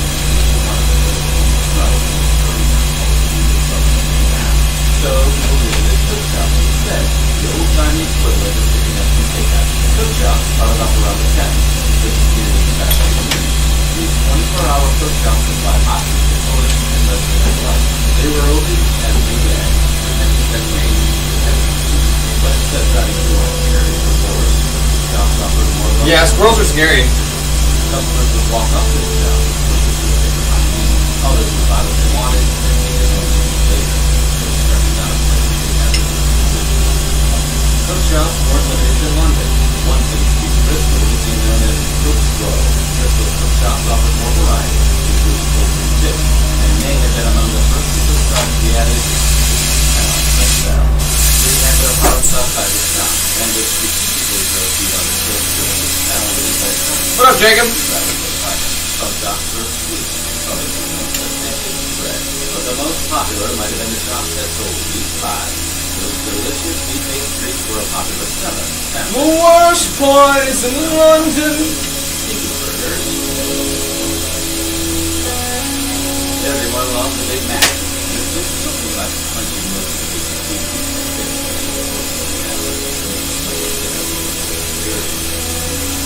So it makes sense that meat pies were so popular. These savory little hot pockets were filling and portable. Remarkable hot pockets are absolutely right. But Mrs. Lovett didn't forget her spoiled meat. As it turns out, plants and ingredients could be a real problem in the cuisine. According to a 13th century New York text, cooks would need to use pork in their pies. Served in the customers without batting an eye. It wasn't uncommon for shop owners to warm up baby full spoiled pies instead of waiting. Poverty was extremely desperate. This wasn't exactly on everyone's mind. So the decision whether to keep expired food on the garbage truck or to get himself to customers was often disturbingly probably like it is today. When they weren't recycling bad food, the shops often undercooked the meat, which earned some cooks a bad reputation. Saying from the time claimed, God sends the meat, but the devil sends the cooks. And there's more about bread was one of the most common foods during Europe's Catholic period, but most households didn't have their own grain, so they had spies and bakers. And while selling ready-made bread was great, bakers could do much more than that to their customers. For example, if someone brought their own meat to the bakery, they'd have to bake a racket of bread to bake it. The idea caught on, and did a little too well. London passed along 1350 preventing bakers from charging more than a penny if customers brought their own meat from home. Meanwhile, you bring your own meat to Burger King one time. Another modern-day fast food item came about around this time too, the bread bowl. Modern Europeans pioneered the concept by introducing the bowl made out of bread. They called it bread pudding. The practice helped call double meal, and was probably cheaper the bread bowl. The bread bowl. Really not in the Middle Ages. In addition to being a staple stairstairs and being small wandering, soft pretzels were also incredibly popular in the Really? Three simple ingredients combined to create the crystal taste. Water, flour, and some salt. You've got yourself a filling snack officially by the Catholic Church. That's right. During fasting periods like Lent, when Catholics avoided eating animal products, pretzels offered a great pretzel. Monks would hand them out to kids for signing their prayers. Outside of the church, pretzels became a symbol of luck and prosperity. But not what is up.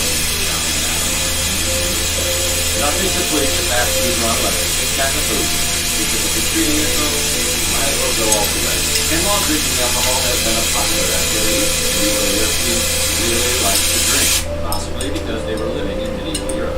Not even Lent had any effect on the common folks' thirst for memory-erasing refreshment. Part of observing Lent meant not eating meat, so folks would fill that gap in their regular diets with other things. Like beer. Alternative choice for some, others turned to booze.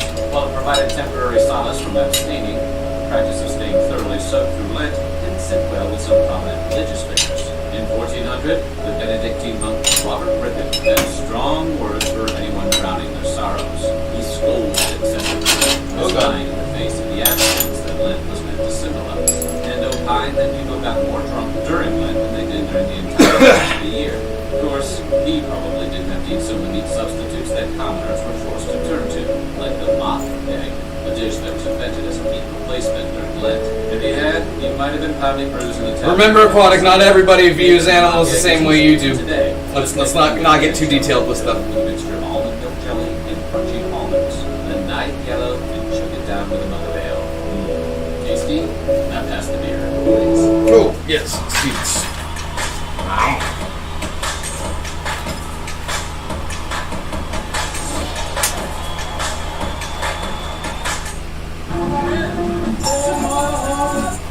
Cheese. You know it, you love it. In Western culture, it comes in... Wait. Oh, what?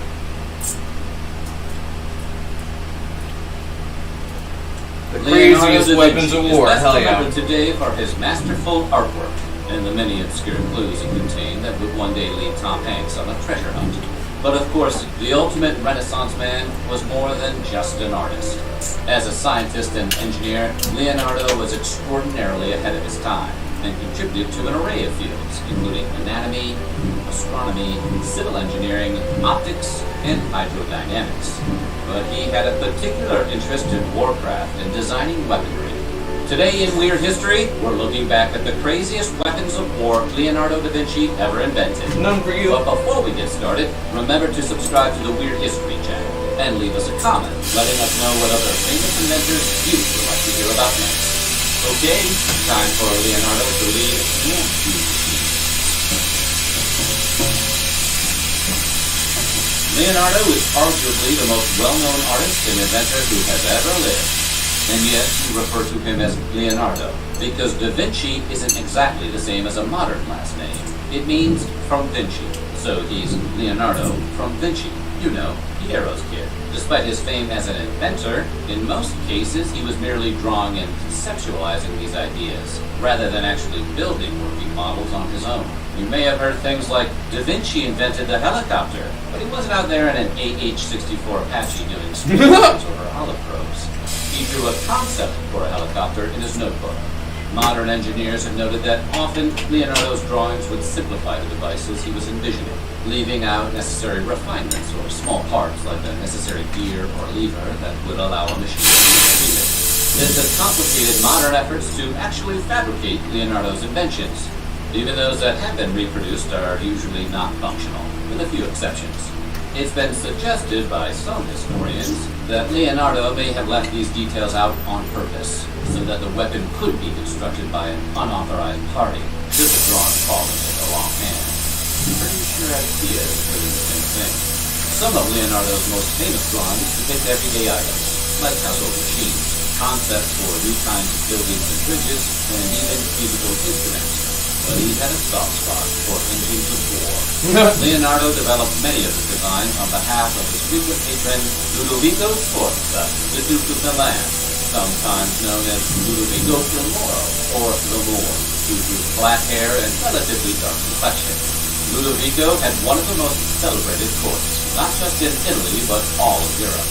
In addition to Leonardo, he was also a patron of the great architect Donato Bramante, among other Milanese artists, poets, and musicians. He liked to keep a diverse portfolio. Ludovico would eventually commission Leonardo's famous depiction of The Last Supper, but a full decade before they reached this deal, the artist had reached out to the Duke looking for work as a military engineer. Leonardo even sent the Duke a letter listing all of the various military ideas he'd been fooling around with in his workshop. Nowadays, old common of rich guys with weapons you invented in the room, more likely to get the picture past several law enforcement agencies. Ew, Elon Musk jump scare. But it was the Renaissance, and Leonardo was a go-getter. One of Leonardo's key beliefs about military design was a general focus on mobility and transportation around the field of battle. In his notes, he theorized that one day soldiers could mount a full military strike via sea, and even presage diving equipment by a few centuries. designing early, rudimentary versions of underwater masks and protective suits.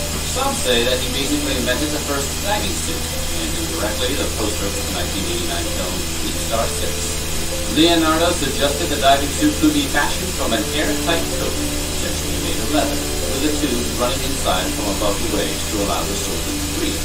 A less complicated design in one of his notebooks also postulates the idea that humans could walk on the surface of water using specialized footwear. Leonardo's plan seemingly involved some kind of inflated animal skin or bladder attached at the feet to keep the body. We'll hang out for about another hour, The term and then I'll take a 30-minute break, and then we'll be back on TikTok at 4. several times throughout his notebooks, as does imagery of people traversing waterways on foot, indicating that this was more than just a passing fancy, but something of a personal passion for the art.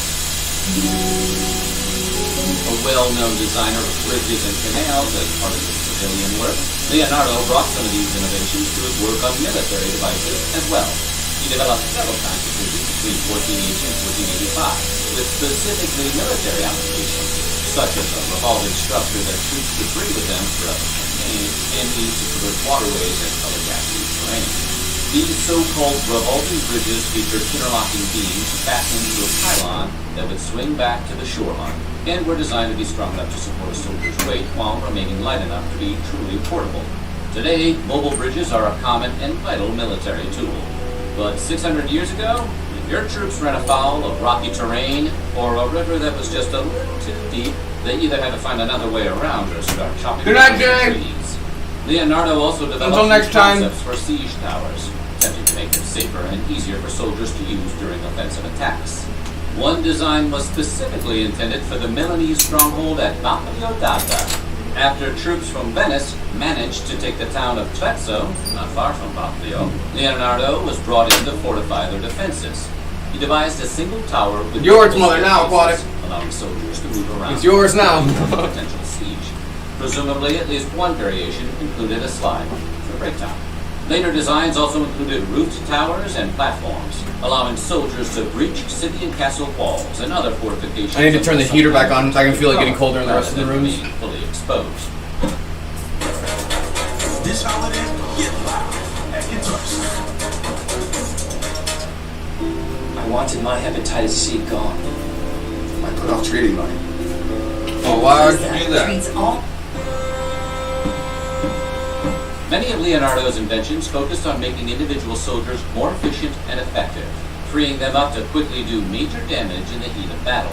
For example, his triple-barrel cannon was designed Triple barrel to cannon, fire why not? cannon shots 4 from barrels, huh? and also to be an unlockable bonus in a Call of Duty game. In addition to being rad as hell, the triple-barrel cannon allowed soldiers the opportunity to make rapid-fire shots without needing to move between weapons, because individual cannons needed to be cooled after they were fired. Leonardo also fashioned the weapon to be lighter weight, with larger wheels than a natural cannon, to make it simpler to move around. Another of Leonardo's innovative cannon designs involved loading the balls from the back of the device rather than the front. This not only allowed the cannon to be fired more quickly, but was also considerably less dangerous for the operator than standing in front of the weapon, which is the part where the cannonball comes out. Another device featured a 33-barreled organ that aligned in rows all of its cannon shot and fired them simultaneously rather than one at a time, spreading the damage more widely across the field of battle. He also came up with ideas for cooling cannons using water. He theorized that a copper cannon could use steam power to fire cannonballs rather than gunpowder, though it's unclear if this hypothesis was ever fully tested. So, Leonardo was into steam pump. They have them where you're at? I know you could get them, but that's funny that they've got them close to you. Still relatively new to Europe when Leonardo began devising his I heard they're kind of destructive, though. century. He was confident that over time, gunpowder would emerge as the weapon of choice in warfare, and designed his machine. Some of his peers might have laughed at him at the time, but were pretty rarely using trebuchets nowadays. Only Leonardo had thought to invent the stock market, too. Give me 5,000 shares of gunpowder and let it ride. Still, some of Leonardo's fantastical armaments relied on conventional ammunition. For example, he developed a wooden wheel, known simply as ingranaggio, or gear, onto which crossbows could be attached. When the wheel was spun by a person or even propelled by a mechanical device, the crossbows would be fired off in succession. A human operator could then reload the crossbows and refire the gear. Some historians theorize that a soldier would actually run on top of the gear as a way to get the wheel moving, sort of like a big hamster wheel. Listen, nobody said war can't be fun. Leonardo also toyed with the idea of a giant crossbow that could serve as the ultimate siege weapon. The concept was essentially a 25-meter wide crossbow that would travel along the ground on 6 maneuverable wheels. It would be loaded with incendiary ammunition, or even large rocks, then operated with a crank, allowing a single soldier to pull back the projectile. Someone's house down skunk. until just the right moment, and then fire. Beyond just projectile weapons, Leonardo was also fascinated by vehicular design and ways that new modes of battlefield transportation could aid soldiers in combat. This so-called aerial screw had rotating wings made of metal to create windmills. Inspired by Archimedes' water screw, Leonardo's idea was that if the driver managed to create enough resistance, he would lift the machine off the ground. And just to picture aerial screw gave out no flight, lie about how many hours of aerial screw substance really had, Leonardo also devised an early version of a parachute. His version featured wooden poles that came together to form a linen pyramid. Wind resistance would do the rest, pushing back against the pyramid to slow fall back to the earth. Leonardo's design featured no harness or any other specific way to attach the person to the machine, suggesting the user would simply hold on for dear life. The master was a big believer in grip strength. Leonardo's notebooks contained similar designs for hand drivers, using the same basic physical principles of lift and wind resistance. In the late 1480s, he devised what appeared to be a proto-tank, a covered cart that would surround soldiers and offer protection as they advanced on an enemy force. The cart itself featured armed cannons, which could be fired in any direction. The top was covered by a large cone made of metal plates, and included a small protective purse from which soldiers could peer out and maintain their bearings. The design was inspired in part by the tortoise formation, employed by Roman soldiers. Tortoise formation? In which soldiers would gather. They're turtley enough for the Turtle Club. As a barrier. Leonardo also worked on chariot designs, and toyed around at least in one drawing with the idea of using chariots as offensive weapons. This was in some ways a Renaissance offensive chariot. Chariot, a real weapon from the ancient world that's depicted in a number of sword and sandal classics like Ben-Hur and Gladiator. Isn't Ben-Hur one of the worst monetarily performing movies ever? Axles, which were designed to slash members of the enemy's infantry and open gaps in the line that troops could then exploit. Leonardo's concept involved rotating sides, which would be even more powerful, not only potentially harming individual soldiers, but also busting up other chariots and physical defenses. You would be surprised if somewhere among his writings he'd drawn up tournament brackets for a 15th century demolition derby. Stone skunk. Leonardo tried to get one up on Tesla and Uber by designing the first self-driving vehicles. One machine was a kind of wind-up tricycle, propelled by leaf-shaped springs which then rotated a set of wheels. In 2004, engineers were able to build a working prototype of this vehicle and put it on display in Florence. The master went even further in 1495, devising an entire automated mechanical soldier and presenting the plans as a gift to the Duke of Milan. The model appeared as a knight in armor and would move realistically like a human via a series of interior pulleys, cables, bearings, and gears. It's unclear if a version of the mechanical knight was ever actually constructed, but even so, it would have likely been as an artistic or conversation piece rather than an actual weapon of war. Still, just having the idea of robot soldiers in 1500 is pretty impressive, let alone the mind to actually design one. And you've gotta admit, here, I built you a Robocop is a hell of a gift. So what do you I built you a Robocop. Which of Leonardo's military inventions was the wildest? Let us know in the comments below and what...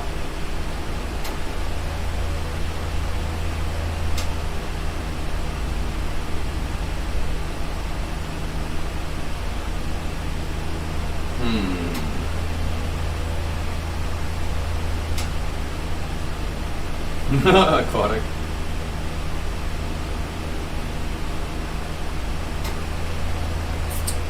What happened after the Black Death in England sounds cool.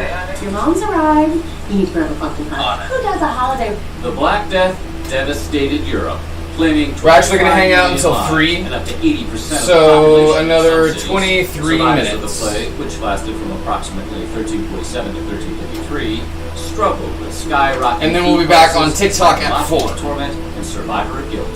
So today we're going to take a look at what happened after the Black Death. Just wiped so out we make more sure than not half to of the world's population. do anything bad for Before we YouTube. get We're going to started, make it a be short sure to night. subscribe.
Preserve the social pecking order took an unusual tactic to keep things on track. They passed laws freezing wages. In 1349, England's law set workers' wages at What up, Michael? before that. In 1351, the Statute of Laborers made it illegal for a healthy, unemployed person to refuse work. And as a punishment, workers who demanded higher wages had to stand in the stocks, or sometimes be branded on the face. The law exclaimed, a great part of the people has now died, and as a result, some workers are not willing to serve unless they receive excessive wages. Why did rulers lash out at the labor force during the worst demographic crisis in European history? As wealthy landowners, many rulers identified with aristocrats. who didn't want to pay more for peasants who worked their land. Some rulers also suspected the newly empowered peasants might cause social upheaval, and they were right. Labor shortages after the plague increased overworked peasants' feelings of resentment as they felt taken advantage of by the landowners. In England, which lost half its population, peasants began to demand higher wages and better treatment. Ignoring the tense situation, the government levied new taxes around 1380, which spurred a rebellion. Commoners demanded reforms, and what is now known as the English Peasants' Revolt spread across the country in the summer of 1381. Their request included an end to serfdom, a feudal system where peasants were being tied to the land. The king had promised reform, but then quickly stepped out the rebellion. Many rebels lost their lives. Aristocrats complained about the revolt, as captured in the words of chronicler Jean Croissant, who wrote, "It was because Jean of the Croissant. prosperity that the common people venerated that this rebellion broke out." While Croissant sided with the nobility, he noted how the rising wages and increased standard of living spurred peasants to demand more rights. Especially in the 20 minutes to actual news, delivering the news and Reddit that matters. And now, social internet only customers, people like Section News 1 and Listening, making news and listening 24/7. Section News, now streaming.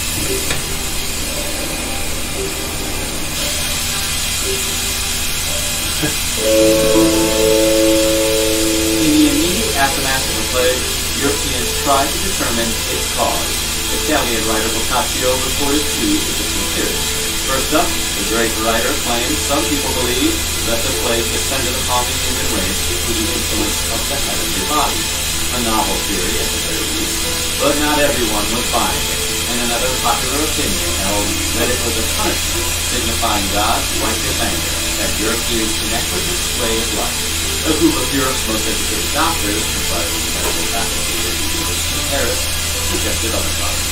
For example, solar and lunar eclipses were considered a possible culprit, and in reference to the miasma theory, some considered the cause was earthquakes that had released poisonous air. They also suggested comets might cause the plague. But all agreed the ultimate cause was God's wrath. God's that belief wrath. was held by the most educated doctors they Wrath. had. In the wake of the Black Death, Europeans, who we have to feel a little bad for at this point, also suffered from strange new diseases. One of these, if you've watched our video on it, was known as the dancing plague, which drove men and women to dance uncontrollably for hours or days. The dancers took to the streets in places like Wasn't it because they ate Liège, and fermented they grains? danced until they collapsed. And it made them pretty much like trip sack. During 1374, after living through two major outbreaks of plague, rumors swirled about a third outbreak ravaging Venice. At least one historian believes that the cause of the dancing plague was intense psychological distress. Yeah, see? And the dancing mania was a form of mass hysteria. That being said, They were all tripping contemporary balls and sources they saw other people doing it and they're like, okay, I guess this is what we're supposed to be doing now. It's sketchy. Right, about 15 minutes left in our YouTube stream. Glad to be back with y'all. We will be back on TikTok at 4 a.m. So 1 hour and 15 minutes from now. Wrote, no doctors were to be found because they were dying like everybody else. Seems like a legitimate excuse. However, the devastation spurred doctors and rulers to develop new ways to... They compared it, yeah, they said, but it's nothing compared to the numbers of this. System, which separated COVID was a pandemic, not a plague, I By believe. 1403, the city instituted a 40-day isolation for visitors from the eastern Mediterranean. This procedure became known as the quarantena, leading to the Quarantena! quarantine. Aha! Doctors also developed new uniforms, which covered them head to toe. It protected against infection, and Europeans posted plague panels on the doors of homes infected with plague to warn away healthy people. These methods helped limit the devastation caused by later outbreaks, and are still used to help fight the spread of disease today. Though many millions of people died, the Black Death also permanently upended Europe's social... What the fuck, DMT is now legal in Colorado? Same with mushrooms, or it's legal, decriminalized. Conditions and higher wages. Prior to Ooh, Lucy, I smell that stinky fart. Europe had been on the Woo, stinky baby. That gave the wealthy an God advantage damn. in dealing with the peasants. So wages stayed Wow, low, Lucy. rents and prices stayed Made me high. stand up, that Makes was you so wonder, bad. What would Europe look like if the plague had never happened? Let's take a rip. Overpopulation and poverty would have continued in serfdom. Cover up some of that stank. Few collected wealth and many starved would have endured. New political theories which put more power into the hands of the common people might not have emerged, and shorter lifespans would still be the norm. While the Black Death devastated Europe, it also shaped the continent, transforming Europe's feudal society. The Italian Renaissance sought to recreate the Italiano, copying the Greeks and Romans in an attempt to revive their greatness. While the movement, which began in the late 14th Hell yeah, century, Aquatic. I used to led grow some of myself. history's most famous works of art, it was driven by the impact of the Black Death. Francesco Petrarch, often considered the first humanist, described the 14th century as the worst in human history. In Letter to Posterity, Petrarch admitted, "Our own age has always repelled me, so that, had it not been for the love of those dear to me, I should have preferred to have been born in any other period than our own." Petrarch lived through the Black Death. Fellow humanist Boccaccio. Like yeah, Colorado sounds even better now, but it's expensive as fuck. Which motivated them to Colorado is very, very By expensive. turning to the classics, Italians thought they could improve their lives. And from the ashes of the Black Death, the Renaissance successfully led to a rebirth of culture and thinking. How many subs do we have now? 2941. Good shit. What's our TikTok numbers looking like? Yeah! We're back over 1 million views per week.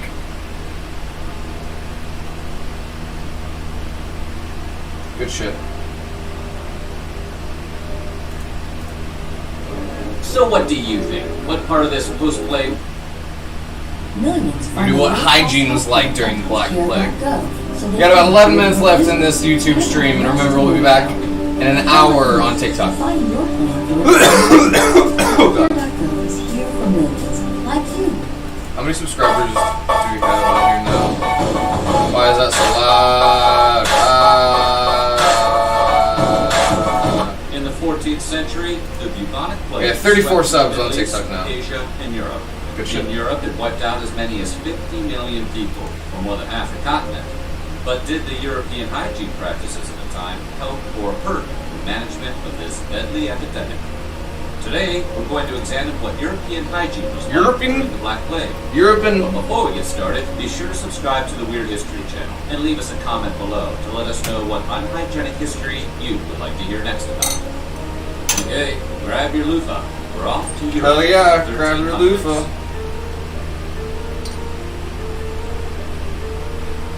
If you were a flea, rat, or louse, the 14th century was a good time to be alive because you were thriving in filth. Plus, you had a steady job spreading disease. A flea would bite a rat that was infected with the plague, and when the flea was hungry for its next Middle of the meal, night it would jump commercials. onto a human and bite them, transmitting disease from rat to human. Doctors of the era never identified fleas as effective for the plague, so people continued to sleep on straw bedding that was teeming with vermin, never realizing the risks they were taking for their very healthy beds. Europe wasn't very clean in the 14th century, and everything was a public crime. Bathing did not occur every day in common. However, they knew drying wasn't cool, and most peasants began their day by at least washing their hands and face. Contrary to the stereotype, medieval Europeans did occasionally take baths. The rich bathed in private tubs, while everyone else switched to public baths or jumped in the middle of the stream. Bathing was identified as a superficial plague.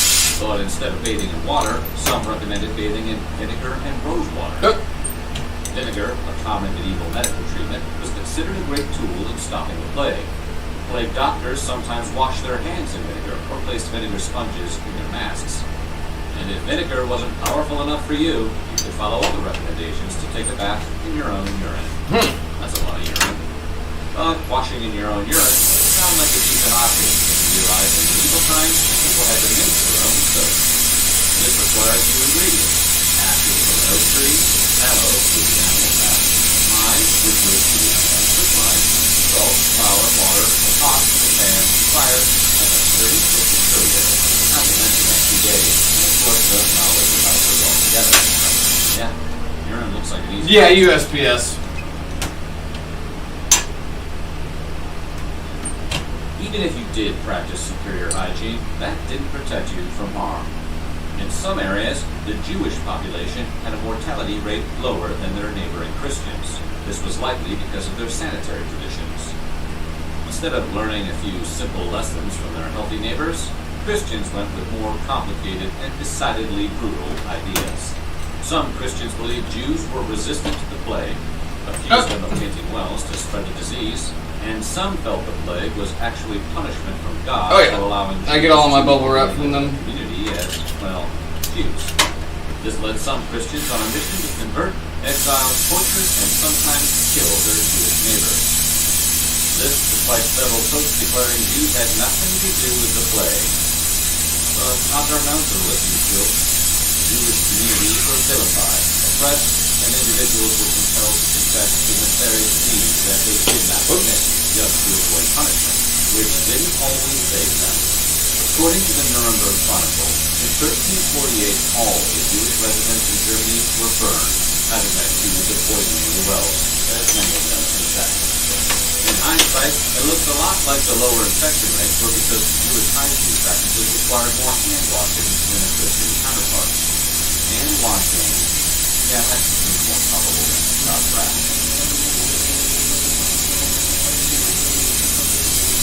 Doctors in the 14th century had no idea how to effectively treat the plague, and in fact, many of their treatments actually spread the disease.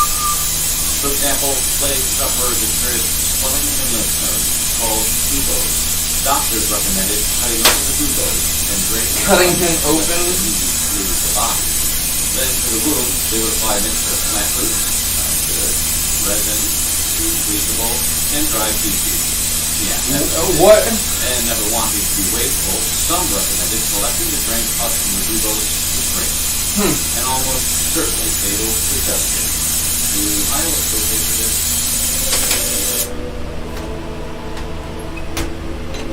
So the packaging they usually send you, you have to use priority mail, which is more expensive, but you can get all the bubble wrap packaging you could want from there.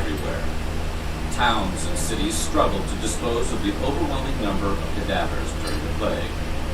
According to 14th century Italian writer Giovanni Boccaccio, many perished daily or nightly in the public streets, while many others perished at home.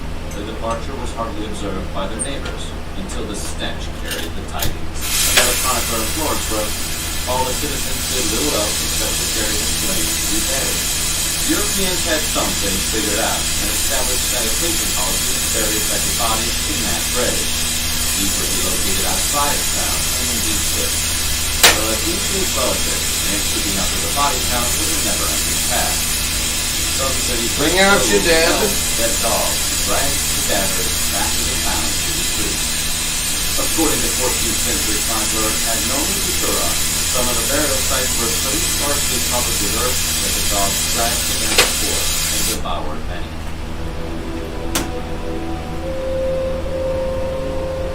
Before indoor plumbing, human waste created a public health crisis. In the 14th century, a household might share one toilet among dozens of households. Is the seat taken? Heavy rains and floods caused community cesspits to overflow, which sent human waste cascading into the local water supply. And if you didn't even like the idea of going to a place called a cesspit, much less the long walk to get there to dispose of your waste, many emptied their chamber pots directly into the street. Yeah, throw it at somebody in the street. Rats are not picky and will eat any food they can find, even discarded or undigested food mingled with feces. Nice. So these open sewers attracted rats with their friends to flee, along with other birds, all of whom were partners in the disease. We'll hang out until the end of this. There's about 6 minutes left. In 1388, the body declared so much dung and filth of the garbage and trails we cast into the ditches, rivers, and other waters that the air there is grown greatly corrupt and infected, and many maladies and other intolerable diseases continually happen.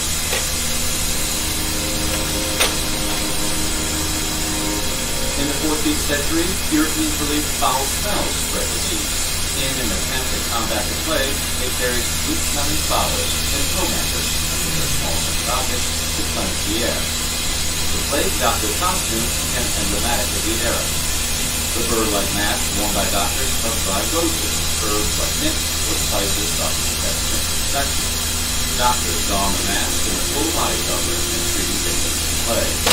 The outlandish outfit may have indeed warded against infection, though not because of the herbs and spices. Not because of the covered herbs head and to toe spices. meant the doctors had unknowingly invented a medieval hazmat suit.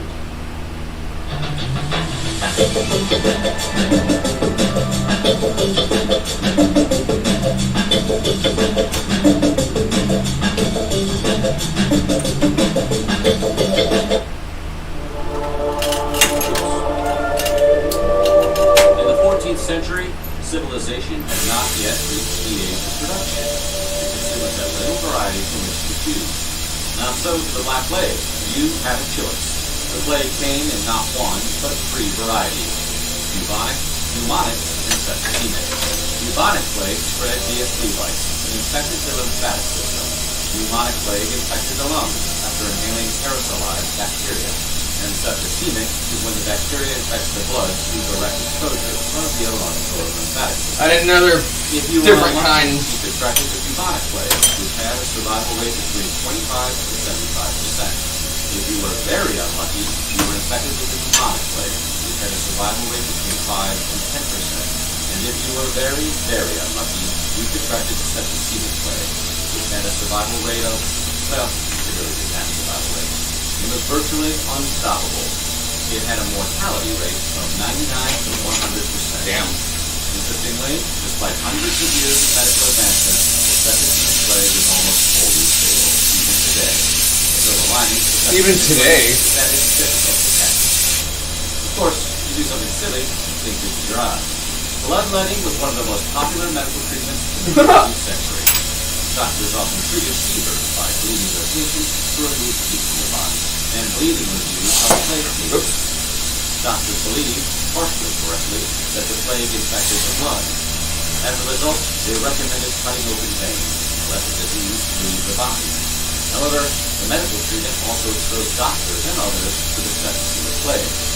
Very, very, very bad luck.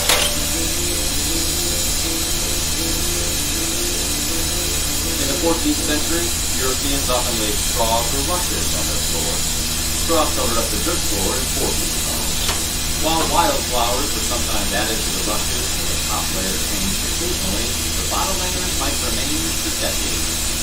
In the 16th century, Erasmus, a Dutch philosopher and Christian scholar, was disturbed to find that in many homes, the bottom layer is left undisturbed, sometimes for 20 years, harboring expectoration, vomiting, the leakage of dogs and men, hail droppings, scraps of fish, and other abominations not fit to be mentioned. And other abominations, he says. That was harmful to the health, Erasmus declared. They also attracted rodents and let bacteria flourish. It was an all-inclusive vacation resort. They said bacteria? I thought they didn't know about bacteria. When the Black Plague struck, Alright, friends, we're almost done with tonight's YouTube stream. We got cities tried to turn away ships. a couple more minutes. Get y'all's background noise ready. In 1348, Venice became the first to enforce a 30-day isolation period for ships and travelers to make sure they weren't infected. In later outbreaks of the plague, the city extended the isolation to 40 days, giving birth to the term quarantine, from the Italian quaranta, meaning 40. Unfortunately, even these efforts failed to stop the spread of the disease. Tens of thousands still perish. Again, we will be back at 4, so an hour from now we'll be back on TikTok. The doctor to Pope Clement VI, Guy de Chauliac, said the epidemic shamed Europe's doctors. They dare not visit the sick.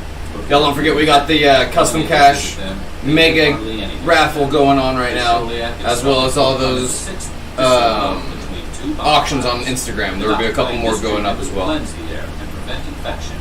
The fires may have had the unintended effect of keeping plague-ridden rats at bay, but combined with its forced isolation, it kept the plague free.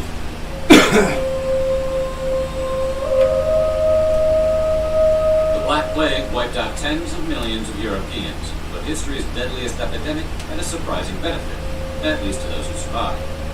According to research by Dr. Sharon DeWitt, the plague improved the health and lifespan of people who lived through the epidemic. For 200 years afterward, people's diets improved and they lived longer than pre-plague Europeans. Scholars point to several potential explanations for the improvements.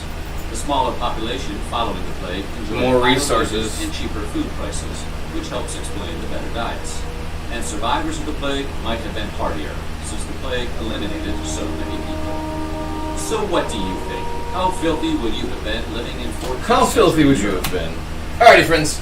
We will be back in 1 hour on the Clock app. I appreciate y'all joining me on our return. Oh, wow, Lucy making all kinds of noise.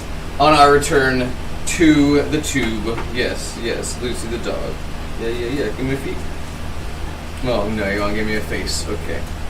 Alrighty, friends. I will catch y'all over on TikTok in 1 hour.